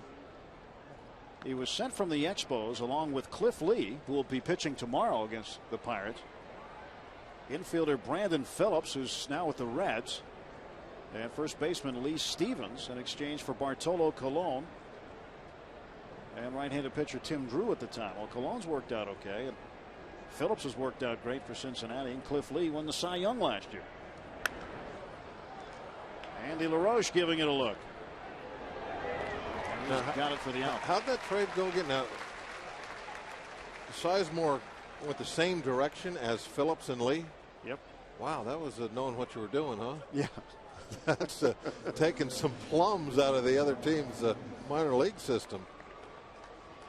Well, Cleveland knew.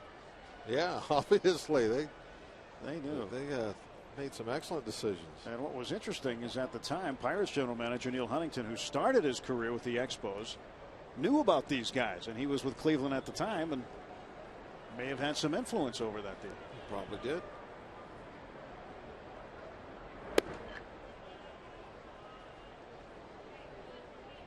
Gave us 2 cents anyway, I'm sure. 1 ball and no strikes to Victor Martinez, switch hitter. Would have been the GM. Was Hart the GM then? Believe so. Yeah. 1-0 pitch. Not by much. Everybody freezes, and there's no call by Mike Winters. It looked belled high. I don't know, maybe called it inside a little bit.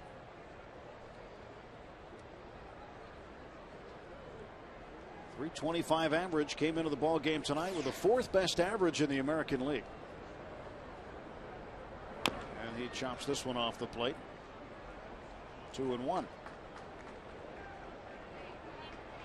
Victor Martinez did the catching last night, and Eric Wedge wants to keep him in the lineup, so he'll put him at first base tonight,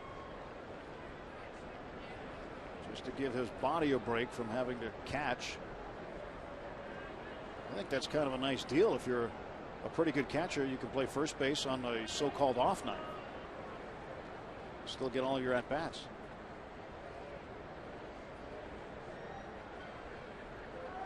2-1, up in the air it goes. Jack Wilson pointing out to Nyjer Morgan. 2 down.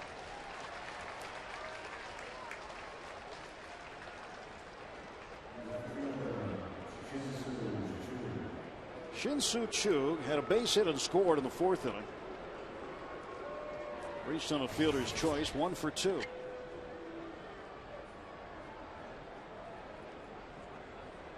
Never been a big fan of those double ear flap helmets. Just don't like the way they look. And it's not like he's a switch hitter. No, sometimes you'd see a switch hitter who wears one helmet. Occasionally, most switch hitters have 2 helmets, depending on who they're hitting.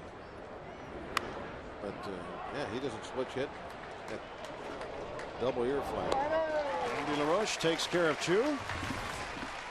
And the Pirates will come to the plate in the bottom of the 5th inning.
AT&T, the nation's fastest 3G network. AT&T, your world delivered. Zach Duke delivered his first time at the plate with an RBI single in the bottom of the 2nd inning. He's 1 for 2. 9-1 Pirates, bottom of the 5th inning with Bob Walk, Tim Neverett.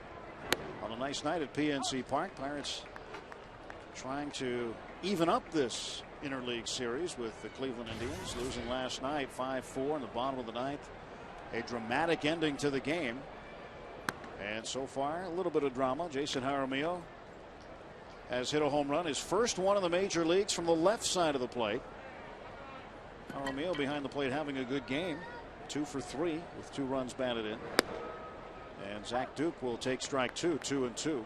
And when Duke got that hit to the 2nd inning, that was at that point of the ball game, that was a very important bat he had. You know, things weren't out of hand yet. Looked like we had a shot at perhaps a big inning, and he played his part.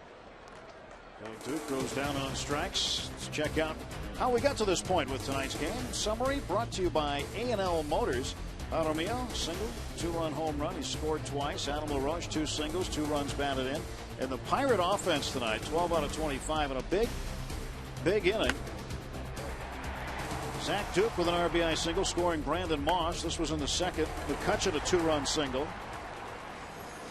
Make it 3-0, and then with 2 outs in the fourth, they would find a way to score 6 runs. So the inning that they pretty much built that .480 batting average in. 6 runs on 5 hits. There was 1 error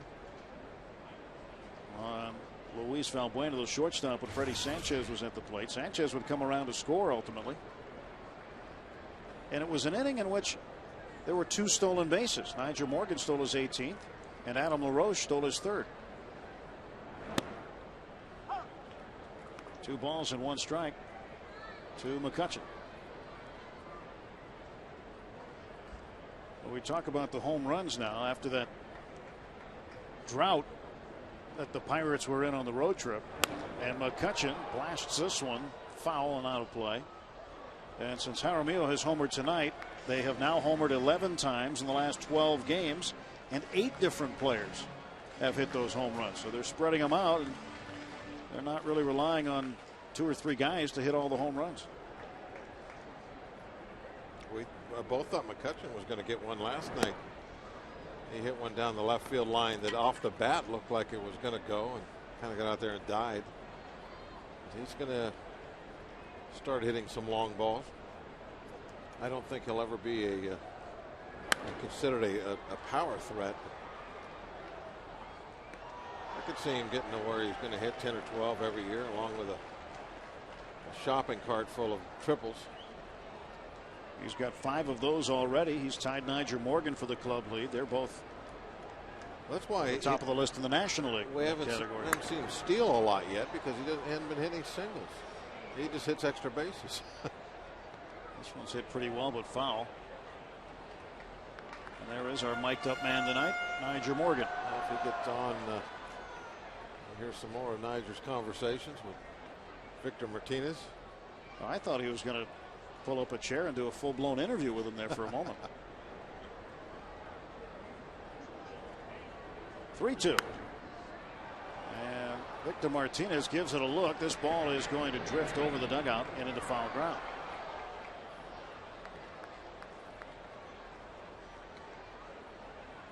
One out, bottom of the 5th. Pirates an 8-run lead. 9 runs on 12 hits for the Bucks. 1 run on 5 hits for Cleveland. Yeah, nice crowd tonight.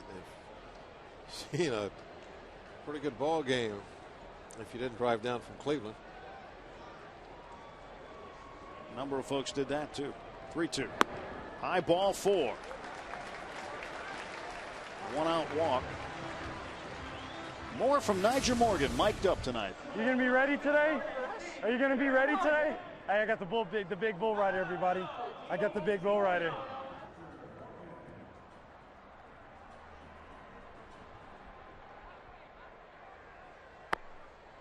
Ooh, that was high. Ooh, that was high. 2 down. Yeah, Albert and I got it there. Yeah. Well, it's not like he's fighting anybody off. Yeah, that one was pretty much all by himself. But I kind of thought he was giving us his Marcel Marceau impersonation there for a while. Nigel Morgan. We couldn't have picked a better guy to put that mic on. A lot of action. And he lifts this one into right center field. That's down for a hit. And Andrew McCutchen's able to take third base. Mark DeRosa overran the baseball. Don't know what happened there. Must have had some spin on it or something that fooled him. It was almost like he just kind of like, let it go.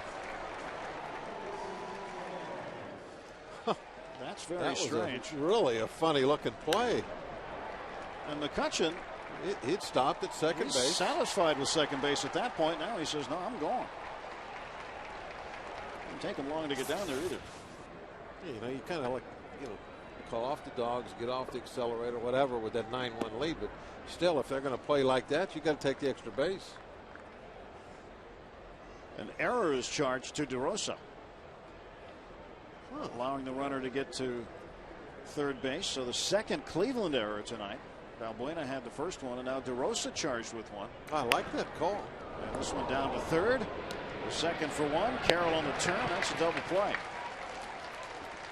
So nothing across for the Pirates in the fifth.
Without an error, and I guess they figured McCutchen would have gone to third anyway, and could have, which he did. So they've taken the error down off the board that was charged to Mark DeRosa. And he rolls it down to third base. Stopped by LaRoche. Strong throw gets it. One away. No, he misplayed the ball, but he never touched it. So you very seldom see something like that on error. But there are a number of times you see outfitters will misplay a ball. And that ball definitely was not misplayed. It's a good job of staying down on it, staying in front. But outfielders don't get charged errors like that unless they touch the ball. It's kind of odd. And not that I don't think they should. I kind of like the call because he wasn't going to go to third until DeRosa ran past the baseball. Then he took off. Backhand stab by Jack Wilson. Got him. Beautiful, beautiful.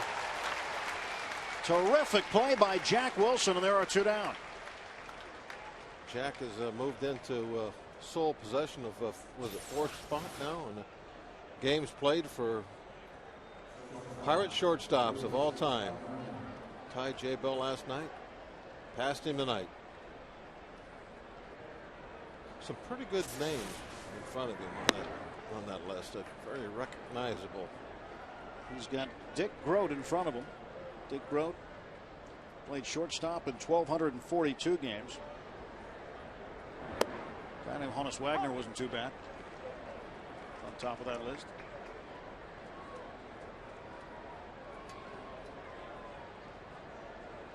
Valbuena takes outside.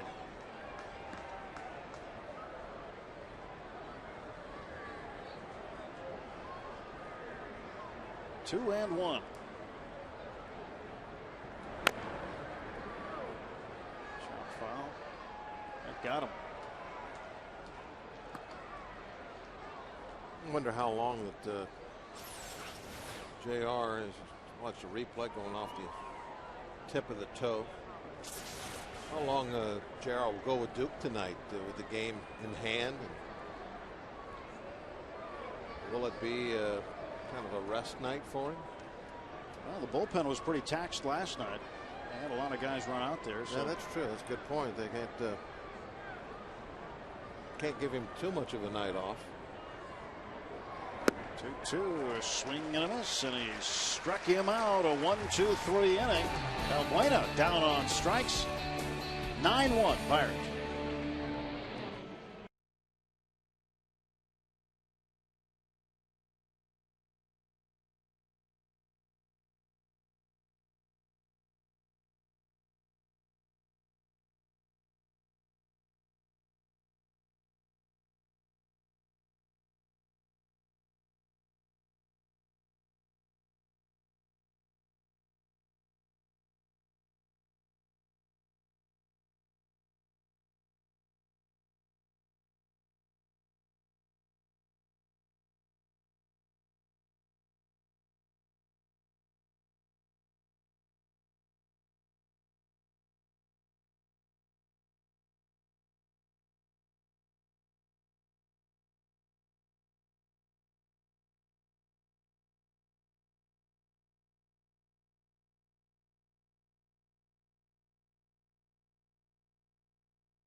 Clemente Bridge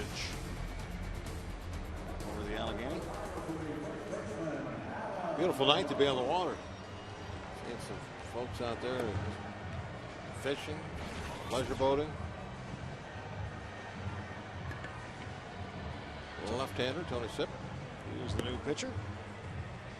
Jensen Lewis won an inning in the third, gave up the one run. That was the home run to Jaramillo. Moss, who came in, was charged to Pavano. Pavano gives up 8 runs. How about that moon, huh? Just a little sliver up there in the sky tonight. Beautiful night, though. What a place to see a baseball game. PNC Park. So Tony Sipp will face the middle part of the order for the Pirates, the LaRoche brothers and Brandon Moss. Starting with Adam.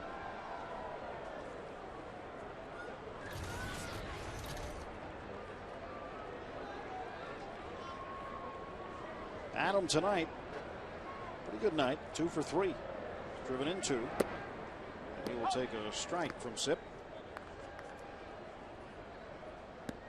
Adam had a single in the first inning, struck out looking in the second, and then came back with 2 outs and knocked in 2 runs with a base hit in the fourth. And he swings and drives this one pretty deep to center field. Sizemore going back. He looks up. It's caught. Into the bullpen it goes. Bombs away for Adam LaRoche. His 11th home run of the year. It is 10-1.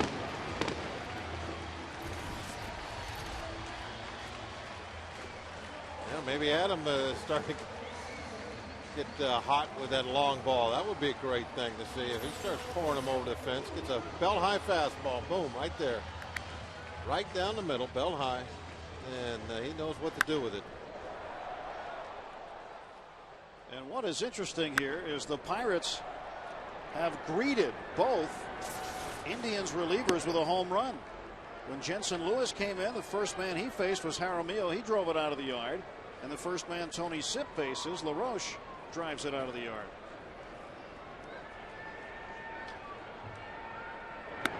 That Indian bullpen, I don't know. I wonder how often that's happened this year. It's probably not the first time. 10-1.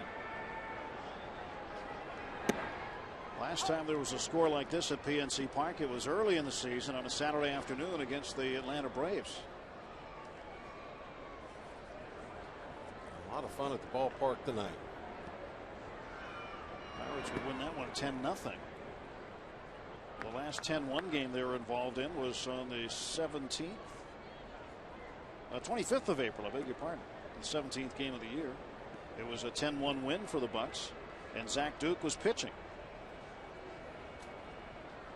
Beat the Padres that day, 3-1, and a strike is called on the outside corner, and Sip fills up the count on Andy LaRoche.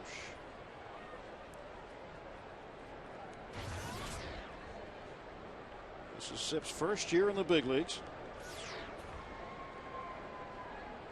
Climbed through the minor league system a year ago. Popped him up.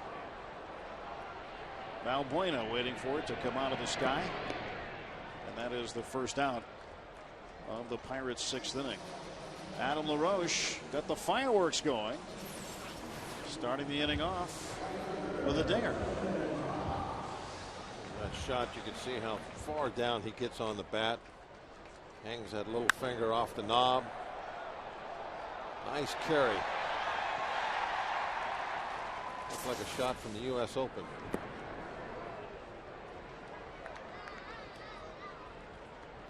A little drier, though. Yeah, a little drier here. Bethpage Black. It does, though. I mean, our camera guys do a great job, and by following the ball that way from the angle they're at, it does look like a golf ball down the fairway, doesn't it? It does to the pitcher, too, when he turns around and sees it disappearing into the night. You're up there thinking, oh, there goes a golf ball. That's the camera that had our shot, a RoboCam. Brandon Moss with a swing and a miss, 1 and 2.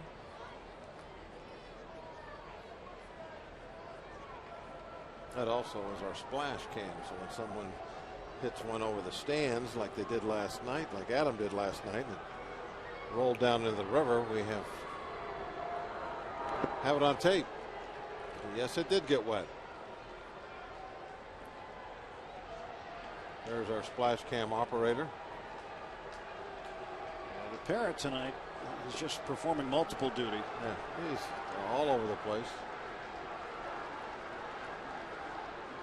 We have something going on down there in the stands that he seems to be involved in. 2-2, and Moss strikes out.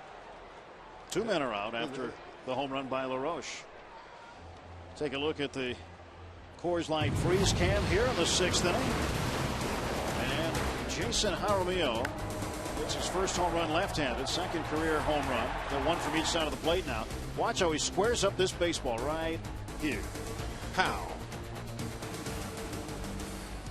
Just undercuts it a little bit, put that backspin on it, sail it over the wall. And here he is again, facing Tony Sip. You know that you notice they bring in a left-hander late to pitch to Moss, just so he wouldn't hit a home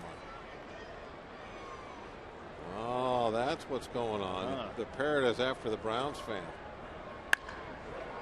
He sharply hit down to Jamie Carroll. He'll throw out Jason Jaramillo, and that will be it for the inning. A home run by Adam LaRoche gives the Pirates another run. Parrot likes it.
picked up tonight. Had a pretty good reaction to the backhanded play by Jack Wilson at shortstop. Boy, he's smooth over there. Jumping jack flash. Oh, velvet hands too, man. That boy's silky. The velvety voice of Niger Morgan tonight. 10-1 Pirates, top of the 7th inning. Silk got it short. Niger Morgan's got this alter ego. And I asked him about it the other day. He just said, "Oh, that's my name, man." And it's named Tony Plush. Tony Plush. Yeah.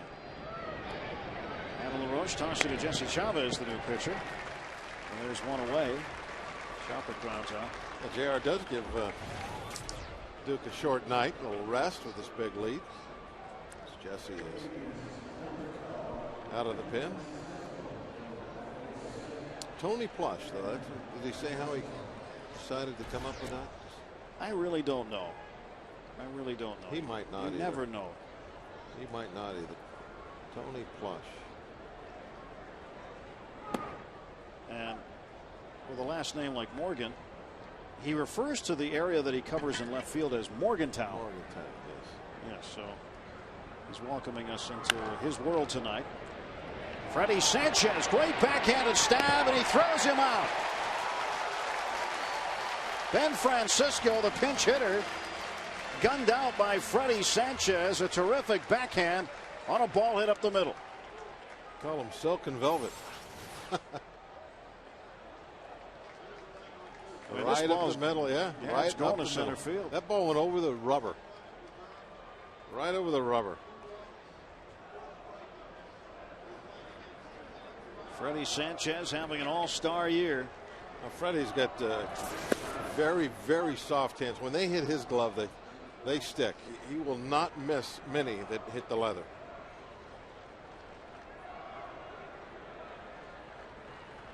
You would know it by that play, but sometimes he might not get to a ball that maybe some Gold Glover might go after. But nobody has better hands than Freddie. And I'm not sure anybody can turn that pivot at second base any quicker than he does either. He and Jack are just outstanding at turning two. Watch that ball stuck in the glove. That was a tough play. Just to make the grab.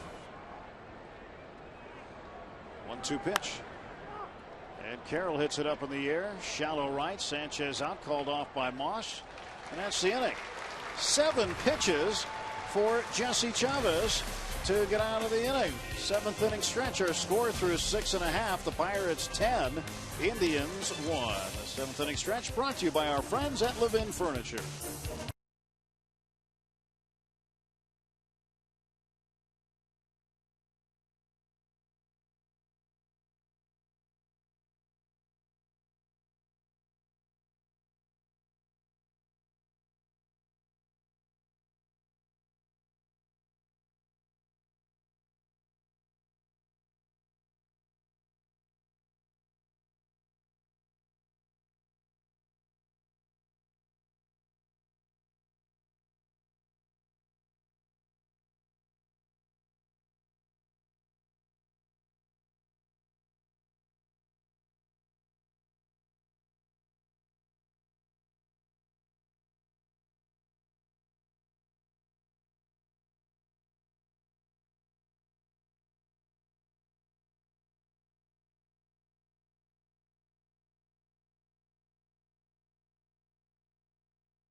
That'll be on July 9th, courtesy of FSN and the Pirates. Again, tonight's keyword is win.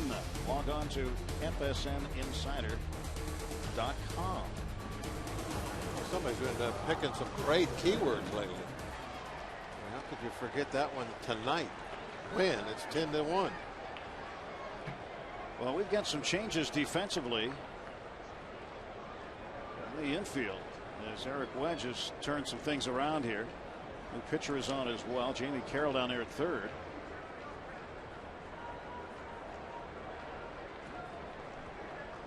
And the first pitch on the way to Jack Wilson.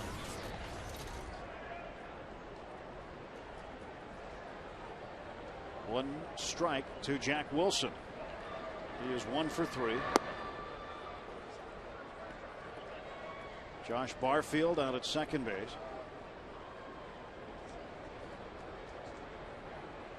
Again, Carroll over at third. And a ground ball down to third. And Carroll one-hands it, throws, and he retires Jack Wilson. That's that new guy right away. See if he's up to it.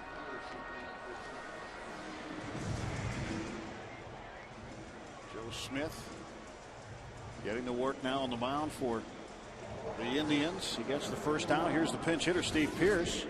Pearce started in right field last night, and he's 0 for 5 since being recalled from AAA Indianapolis, looking for his first major league hit of 2009. Pirates wanting to see what he can do up here in the big leagues, middle of summer.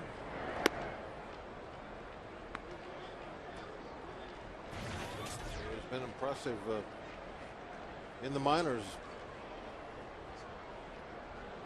Came right through the minor leagues very quickly. 2 years ago, he came up three levels in 1 year.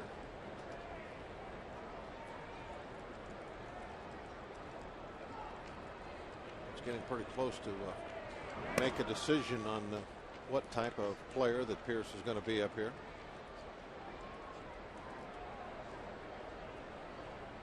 Three balls, no strikes to Pearce. John Russell trying to get him in there at first base, as he did 2 games ago, and got him in there at right field. He hadn't played much in right field in AAA this year. Frank Kremlis, the manager at AAA, had him at first base primarily the entire year, and it wasn't until recently he got a couple of games in right. Down to short. And there are now 2 down. So a friend of mine here tonight, John Bodner, a guy I got to hook you up with. Yeah, you and your fly fishing. John Bodner, fish, the fish man. He's the premier stalker of steelhead on Elk Creek. Steelhead just give up when they see him, don't they? They do. They just float to the surface as soon as the fish man walks by. No use running. Nope. We just give up. No, they actually they know his truck. When they see it pull up on the edge of the creek, they well, there's the fish man. We're done. But it was nice to see John. John's going to take off for Alaska soon. Good work if you can get it. Got a guide up there. Fish for a living, yeah. And he'll go up there for a while and head back to Pennsylvania. McCutchen fouls that one away. 1 ball, 1 strike. McCutchen, an 11-game hitting streak coming in. He's now at 12 straight games he's had a base hit in. Longest streak by a rookie in Major League Baseball this year. Got a 2-run single in the second. John Graybo loosening up for the Pirates. He will back up Jesse Chavez. 10 runs on 14 hits.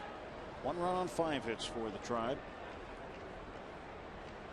Carl Pavano was the starter tonight. He only went 3 2/3 innings. Charged for 8 runs on 11 hits. Well, how about his last 3 starts now? I mean, just very poor numbers. His earned run average is taking a huge hit. 3 and 2 now to McCutchen. How many earned runs did he give up tonight? Let's see, there was an error on Sanchez, which would have been the 1-2, should have been the 3rd out. So I think everything after that was unearned, right? 3-2 pitch, and this one a comebacker. Smith will handle it, and he throws out McCutchen. We'll go to the 8th. The Bucks lead it 10-1.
We just realized that them two boys are nasty. Jack and Freddie. They're a couple monsters. Up the middle. Our plays that made you smile from Aspen Dental. Monsters up the middle. Silky monsters. Yeah. Silky smooth. Shake and bake. Well, one of the monsters is gone to the monster cave. And a new monster out there, Ramon Vasquez. Steve Pierce is at first base, and John Graybo is on the hill throwing the baseball. Grady Sizemore, Victor Martinez, Shin-Soo Choo. Sizemore takes 1 ball and 1 strike. We were talking about Pavano and his line. 8 runs, 3 earned instead of 4 earned. 3 earned due to the error that was committed by Luis Valbuena on a Freddie Sanchez ground ball. Not only Sanchez would score, but 4 more runs after that.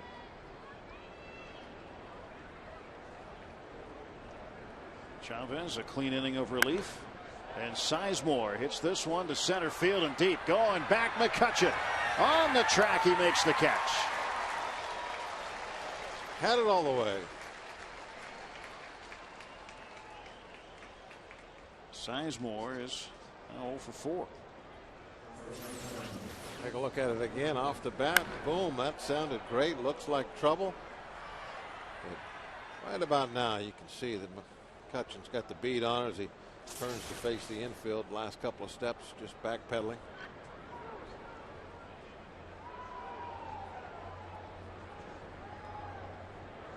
Chris Jimenez, who came in to play first base last inning.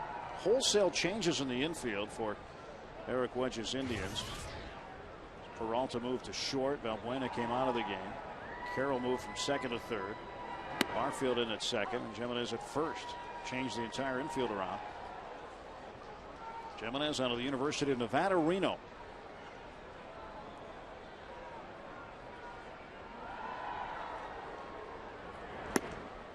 One and 2. Jimenez last night hit in the 8th spot and went 2 for 4. Scored a run. And John Graybo with 1 out is ahead of the hitter. And he strikes him out. 2 away. If you're traveling and can't watch your Pirates on FSN, you can always catch the game on your computer with MLB.tv, the ultimate baseball experience, featuring 100 out-of-market games per week live on your computer. And catch those you missed on demand. For more details, visit Pirates.com, where baseball is always on. Strike is called to Shin-Soo Choo. 11 in a row have gone down now for Cleveland. Since the leadoff walk to Jamie Carroll by Zach Duke in the 5th inning. At this The point, Pirates have set them down in order 11 straight. 9 runs down there. Thinking the same thing the Pirates are. Let's just get this one over. We got another one tomorrow. Big homestand. Make your plans and come out here and join us. You're not going to see the Kansas City Royals very often. You're not going to see the Cleveland Indians very often. The Indians have one more game here tomorrow. Then the Royals come in for 3. And then your first look here at home against the Chicago Cubs. And then don't forget, it doesn't say it on your schedule calendar or whatever you use for your schedule, but on July 2nd, there is a game here in the afternoon. It's a makeup game, a single game with the New York Mets. 12:35 start. And that will end the homestand. The Pirates will head out on the road.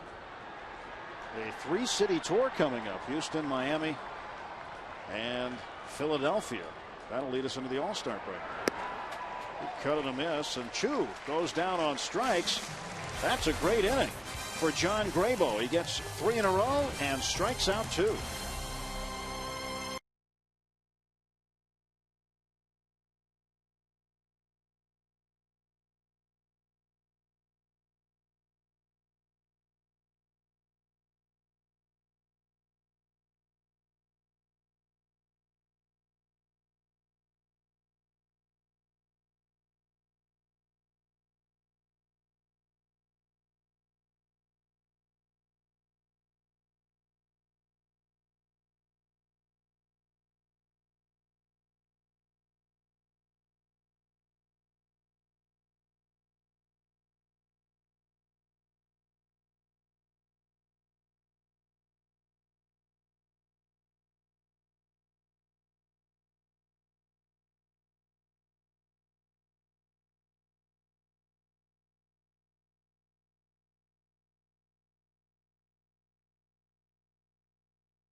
Picked by the Pirates.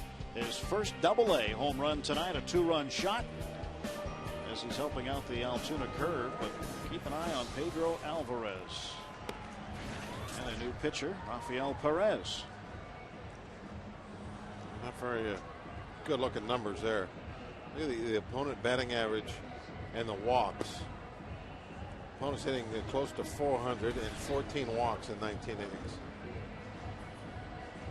That is just horrible numbers.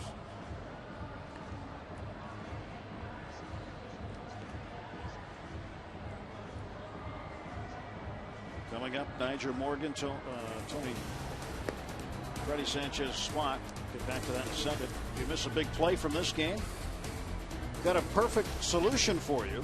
Catch Pirates Instant Replay. It's all the runs, hits, and action from this game in just 2 hours. Pirates Instant Replay tonight at 11 here on FSN. Condensed version. Yep. They cut out everything you say and include everything I say, and it cuts it down to about an hour. Yeah, I can watch that. Yeah, if you missed some of the stuff from Nigel Morgan mic'd up tonight, it's certainly worth reviewing.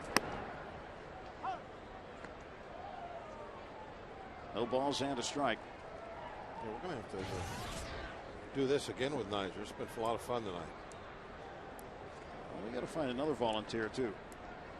I'm sure there's a number of guys. I don't know if there's anybody that's as talkative as Niger is. No, probably right. I can't think of anybody. 1 ball, 1 strike, and a swing and a miss, 1-2. Morgan tonight with a pair of hits, stolen base, run scored, 2 for 4.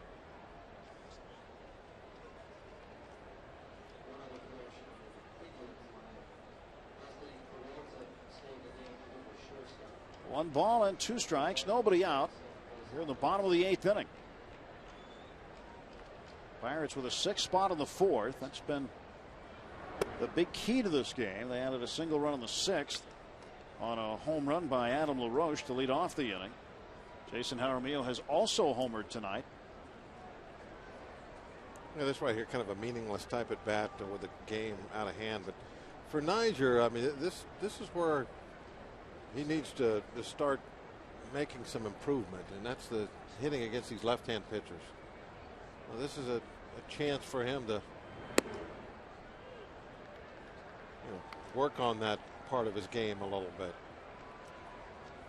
Because he really does have to, by the end of this year, I think, better himself against the lefties so that you don't always have that platoon situation in the back of your mind. Are they going to ever go that route? But he's got to get that batting average, I think, into the low 200s against lefties if he can. Going down the left field line, and that will be foul. Neil Huntington was talking the other day that on his show that Niger, his approach, he shouldn't really have all that tough of a time with lefties. He hangs in there great. You never see him bail out. He's not trying to pull the ball all the time, which doesn't make him. He shouldn't be susceptible to breaking balls because he's trying to hit the ball the other direction anyway. So his basic approach should really work out for him against the left-handers, and it shouldn't be this problem where he's hitting, I don't know, something like $150 off of him. Steven Jackson in the bullpen. Well, you can't see. Now you can see him. Yeah. Being a little shy. Well, when they built this place, they actually thought there were going to be bowls in the pen. Someone told them they were bullpens, so they built a very stout fence there. But it's just a kind of a name they made up, bullpen. But we really don't have cattle out there. No. You got a big bull rider, though. Yeah. And Ollendorf tried to put longhorns out there one day. He's got enough of them. Vasquez swing and a miss. Ollendorf, a rancher from Austin, Texas. Now, Ross Ollendorf is the only guy that I've ever come across who is an Ivy League rancher. Out of Princeton, and he and his family have a lot of head of cattle. Specialize in the longhorn variety. So Vasquez hitting in the 3rd spot for Freddie Sanchez. He's going to be a rancher in Texas, so I think that's, you might as well go all the way. Yeah, you got to do it right. Yeah, we don't need any. What are those white-faced cattle called? White-faced cattle? Yeah, no, there's a name for them. They're heifers. No, those are female.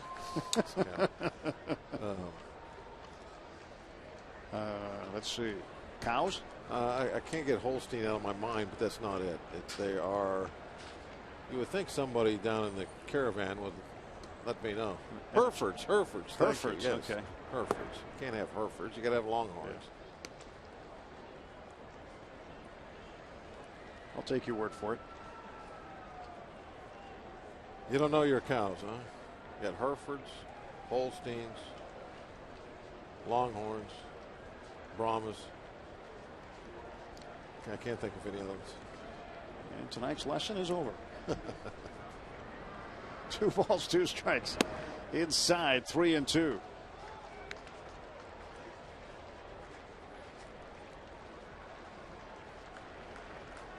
Rafael Perez, a left-hander with a full count to Ramon Vasquez. Nobody out. Niger Morgan not going anywhere with a 9-run lead in the 8th. He's going to stay close to home. No, he better not go for 19. That won't be taken very well in that other dugout. 2 walks to start the bottom half of the 8th inning. Runners at first and second. Nobody doing anything in the Cleveland pen right now, but the pitching coach will head out there. Carl Willis is worn out a path from that first base dugout tonight. So 2 on and nobody out for the Pirates. Well, Perez has those very ugly stats, and he's kind of living up to them right now as he comes in here in a 10-1 game and can't find the strike zone the first 2 guys.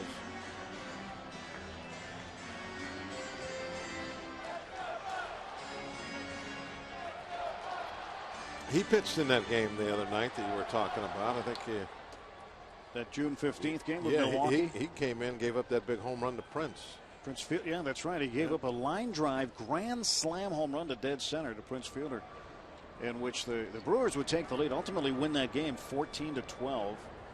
I think the Indians had, I'm just trying to go off the top of my head, I think they had a 7-run lead at one point in that game.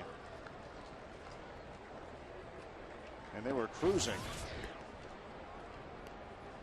Delwyn Young getting a plate appearance here, hitting in the 4 spot.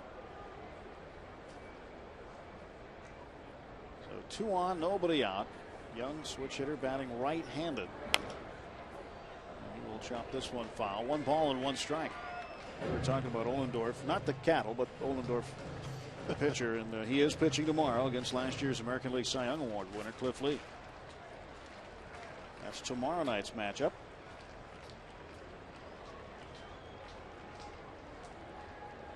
On Sunday, when Kansas City is here, Zach Greinke will get the start for the Royals. There's a guy a lot of people around baseball are talking about, and probably a must-see. If you don't get an opportunity to see that guy pitch, that's your one and only opportunity this season to see it here in person. Young fouls this one away. He's gone 7 for 20 with 3 runs batted in as a pinch hitter. And those numbers pretty good. John Russell referred to him yesterday in the season ticket town hall meeting as one of the better pinch hitters in all of baseball right now. Average wise, you'd have to agree. 350 as a pinch hitter. Nobody out, bottom of the 8th. Niger Morgan at second base. Ramon Vasquez at first.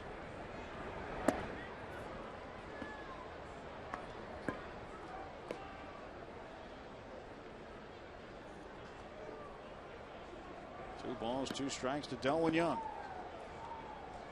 DY.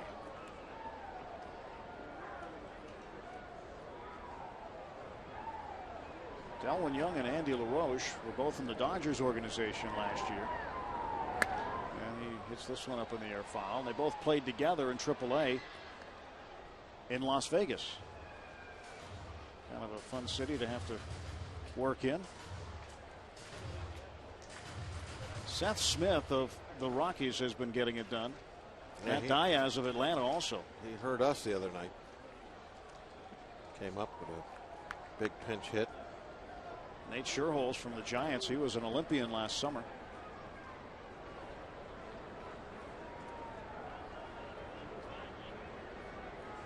Two and two to Delwyn Young. And this one right back to Perez. They'll go to second for 1, and they won't get 2. They'll take the only one they can get in the middle, and there'll be runners at the corners with 1 out. Perez kind of took his time getting that ball to second base. It'd be quicker than that if you want the double play.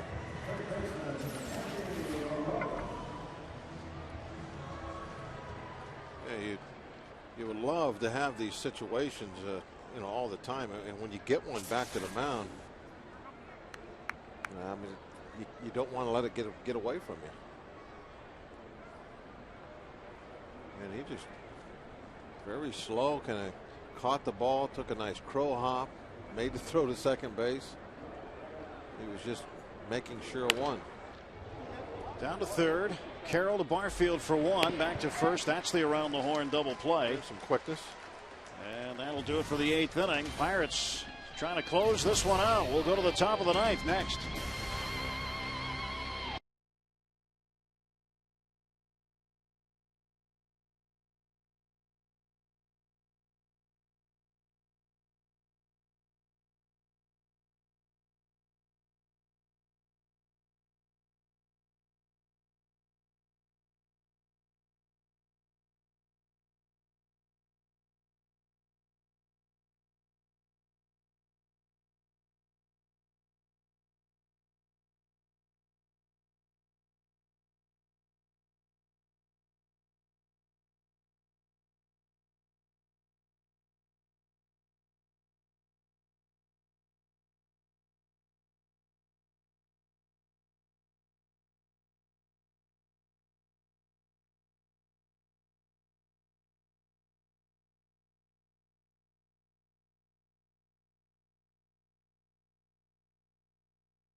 I'm loving it. Top of the 9th inning. Ramon Vasquez moves over from second base to short. Delwyn Young is the new second baseman. Pirates trying to wrap this one up. They've got a new pitcher on the hill as well. Right-hander Steven Jackson, who's only been scored upon once in his last 7 outings. Yeah, he's the guy that kind of a specialist with that sinker ball of his. JR goes to when he wants a ground ball. Saw him do that a couple of times on the last road trip. Bring him in those double play situations. Steven Jackson has been handed the mop in the bucket tonight. And he faces Mark DeRosa.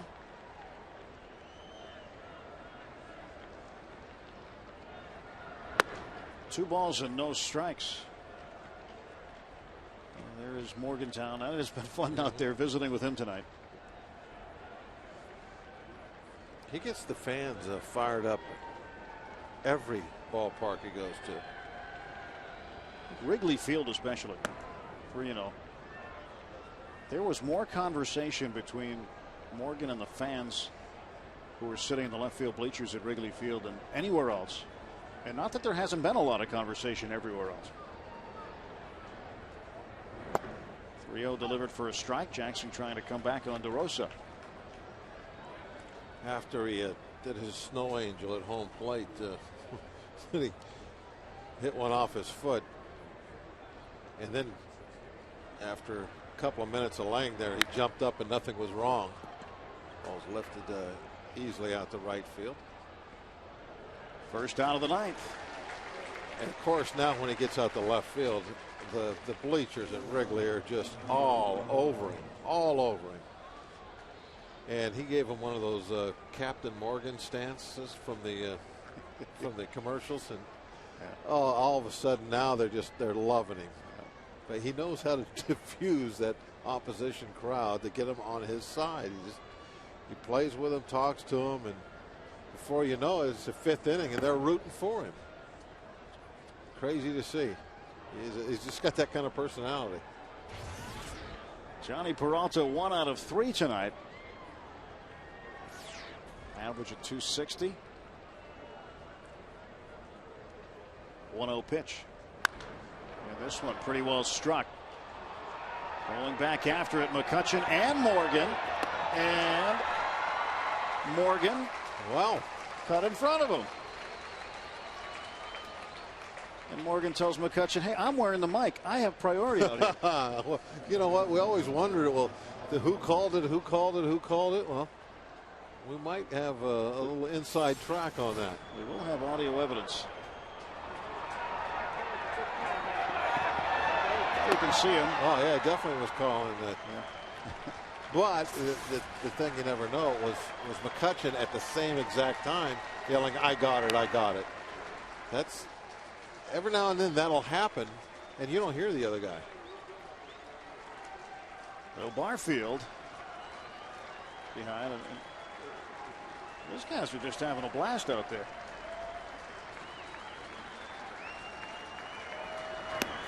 Strike two. Pirates are a strike away.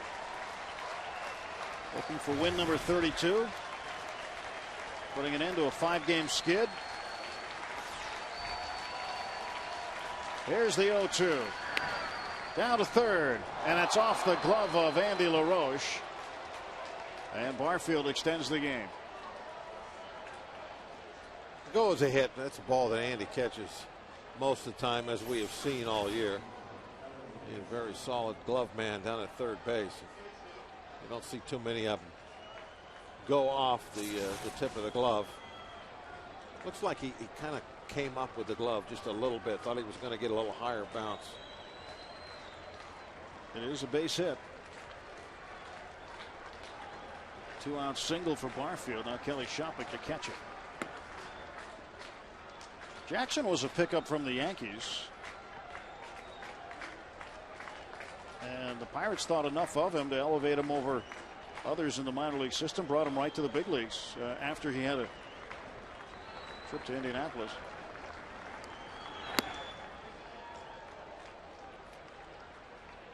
Two balls and no strikes. And Jackson has been pretty good. He has been a nice addition to the bullpen. And Tyler Yates is working out in Bradenton, Florida. No telling when he'll return yet from the elbow problem. Craig Hansen on the 60-day DL. We probably won't see him. And a swing and a miss. 2-1. Now, when you go on to 60, you're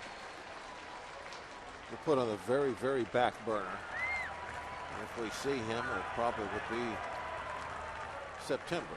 Now, I'm talking probablys now, not throwing out facts that I don't know. 60-day DLs are usually pretty serious stuff. 3-1 to Shopping. Well, for Jackson, the Yankees brought him up from AAA, and he didn't pitch. Brought him up, and for 10 days, he did nothing, which is unusual. They waived him, and then the Pirates scooped him up. This one hammered to left field foul, a long strike. The count will be full, 3-2. Oh boy, that got all the way up to the second deck. Above the suites. Pretty well foul. He knows where to watch the Bucks. Right there. That's right. You know it. You know it. Let them people in the Cleveland uniform know it too. Full count to Shopping. 3 balls, 2 strikes. Runner goes. Pitch is swung on, hit pretty well to left field, and this ball is gone. 2-run home run for Kelly Shopping, his 6th home run of the year. It is now a 10-3 ball game. Well, he hit that one a ton just foul. Wanted to prove that he could do it again. Not a lot of doubt when this ball left the bat. It was a high sinker. We saw some of these go out on the road trip. Belt high sinking fastballs. They travel a long ways.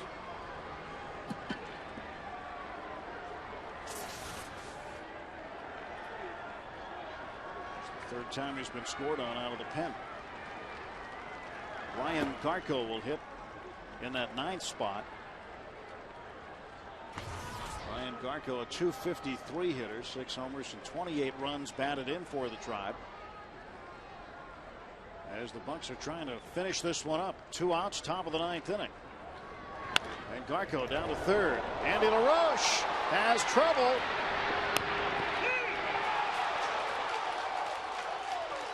And the inning extended again.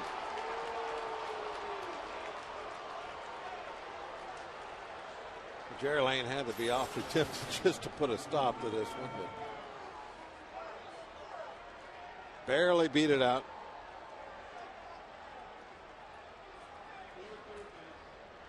And that'll be an error to Andy LaRoche. Second error on the Pirates. Third one in the game tonight. Here's Jamie Carroll. Jackson delivers outside. 1 ball and no strikes, and Jason Jaramillo will come talk to him and say, hey, put the ball in his bat, let's get out of here. Yeah, 1 more out. Just keep making them hit it. We'll catch this last one.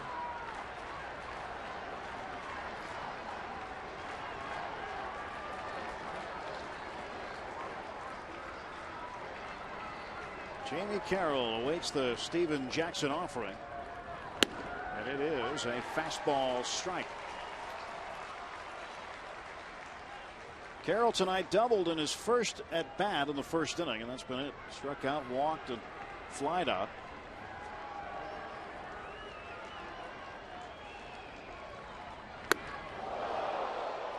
Rush back. 2-1. If you're Carroll, this can't be what you want to look at in a 10-3 ball game with 2 outs in the 9th. That up and in fastball. Garco at first, big lead, and this one slowly chopped down to third. LaRoche one-hand throws across his body, and that one gets away from Pierce. Runners will hold at second and third, and the game just won't end for the Pirates. Yeah, things are getting a little sloppy here as LaRoche picks up his second error of the inning. Joe Kerrigan leaping into action here, coming out to settle down his pitcher.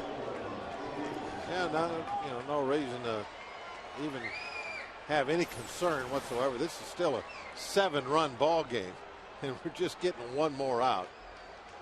It just happened to be a perfectly placed ground ball and a poor throw on a ball he shouldn't have thrown. Should have just kept it in his pocket. Joe Kerrigan more than likely just telling him about Grady Sizemore, what to expect out of him, what he should throw him. It's not so much what has just happened, it's more about here's the hitter, here's what you need to do. They look ahead rather than back. You see the play again right down the line. I mean, very tough play to throw anybody out.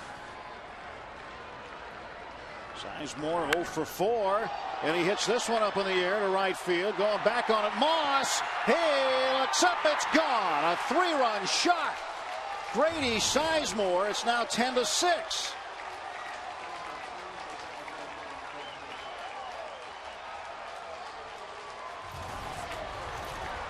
The Indians have hit 2 home runs this inning with 2 outs in the 9th. Yeah, it's still a 4-run ball game. Still, there is no reason to have any concern.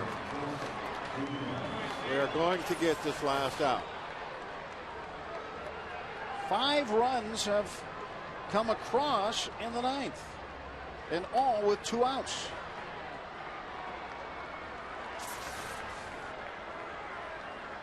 Here's the guy we've been waiting for right here. This is going to be the last out. Chris Jimenez.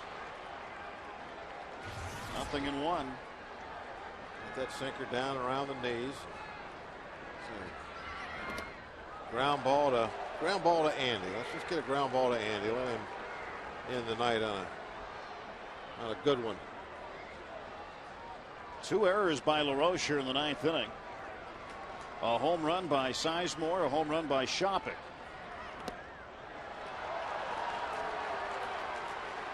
Just a bit outside. And there is action in the Pirates' pen. Double barrel action.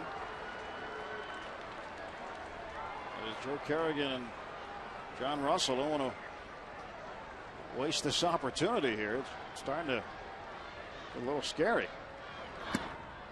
Not yet. Well, when would it be scary for you? Tying run comes up to the plate. That's when I'm going to get Yes. concerned. Matt Capps is up. The right-hander, left-hander Sean Burnett. And he walked it. Steven Jackson really struggling here tonight in the ninth inning. Cannot get the final out. Yeah, you're going to have the stall put on now. And Jaramillo's going to go out and try and take some time off the clock. They got to make a pitching change, but they got to buy some time.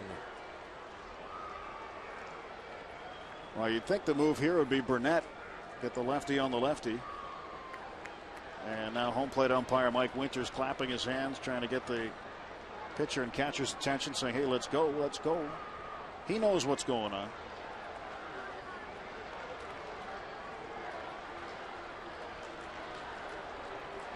Well, you know what you can do too. If you don't have time now, you can put on a couple of pickoff throws. Now they're gonna play behind him. Well, John Russell's coming out. Bought as much time as he could, and Russell is coming out to get Jackson. And he is going to go to Sean Burnett. Our Columbia Gas 811 call to the pen has been made.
On 3 hits, there were 2 Andy LaRoche errors mixed in there in the inning, and gave up 2 home runs. If you don't get that opportunity to be out there on the mound at the end of the game very often, it is disappointing when you have the chance and you can't close it out. Well, Sean Burnett will see if he can get the last out, and he'll be the one out of the mound shaking hands. Shin-Soo Choo, left fielder, has 1 hit in 4 trips to the plate. And Burnett gets him to roll one foul up the right side. Jimenez is the runner at first. He walked. DeRosa flied out to right. Peralta flied out to left. Looked like things were going along according to script for the Pirates. Cruising along at 10-1. Then Barfield gets a hit. Kelly Shopik hits one into the left field bleachers for a 2-run home run.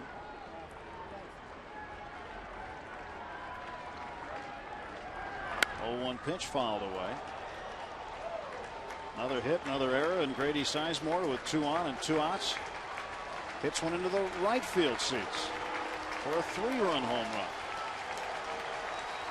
It's 10-6, and now the Pirates 1 strike away again.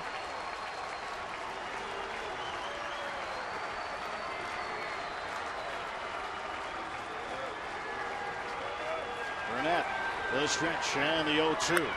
Ground ball down to shortstop. Vasquez takes it off the turf and throws him out, and the ball game is over.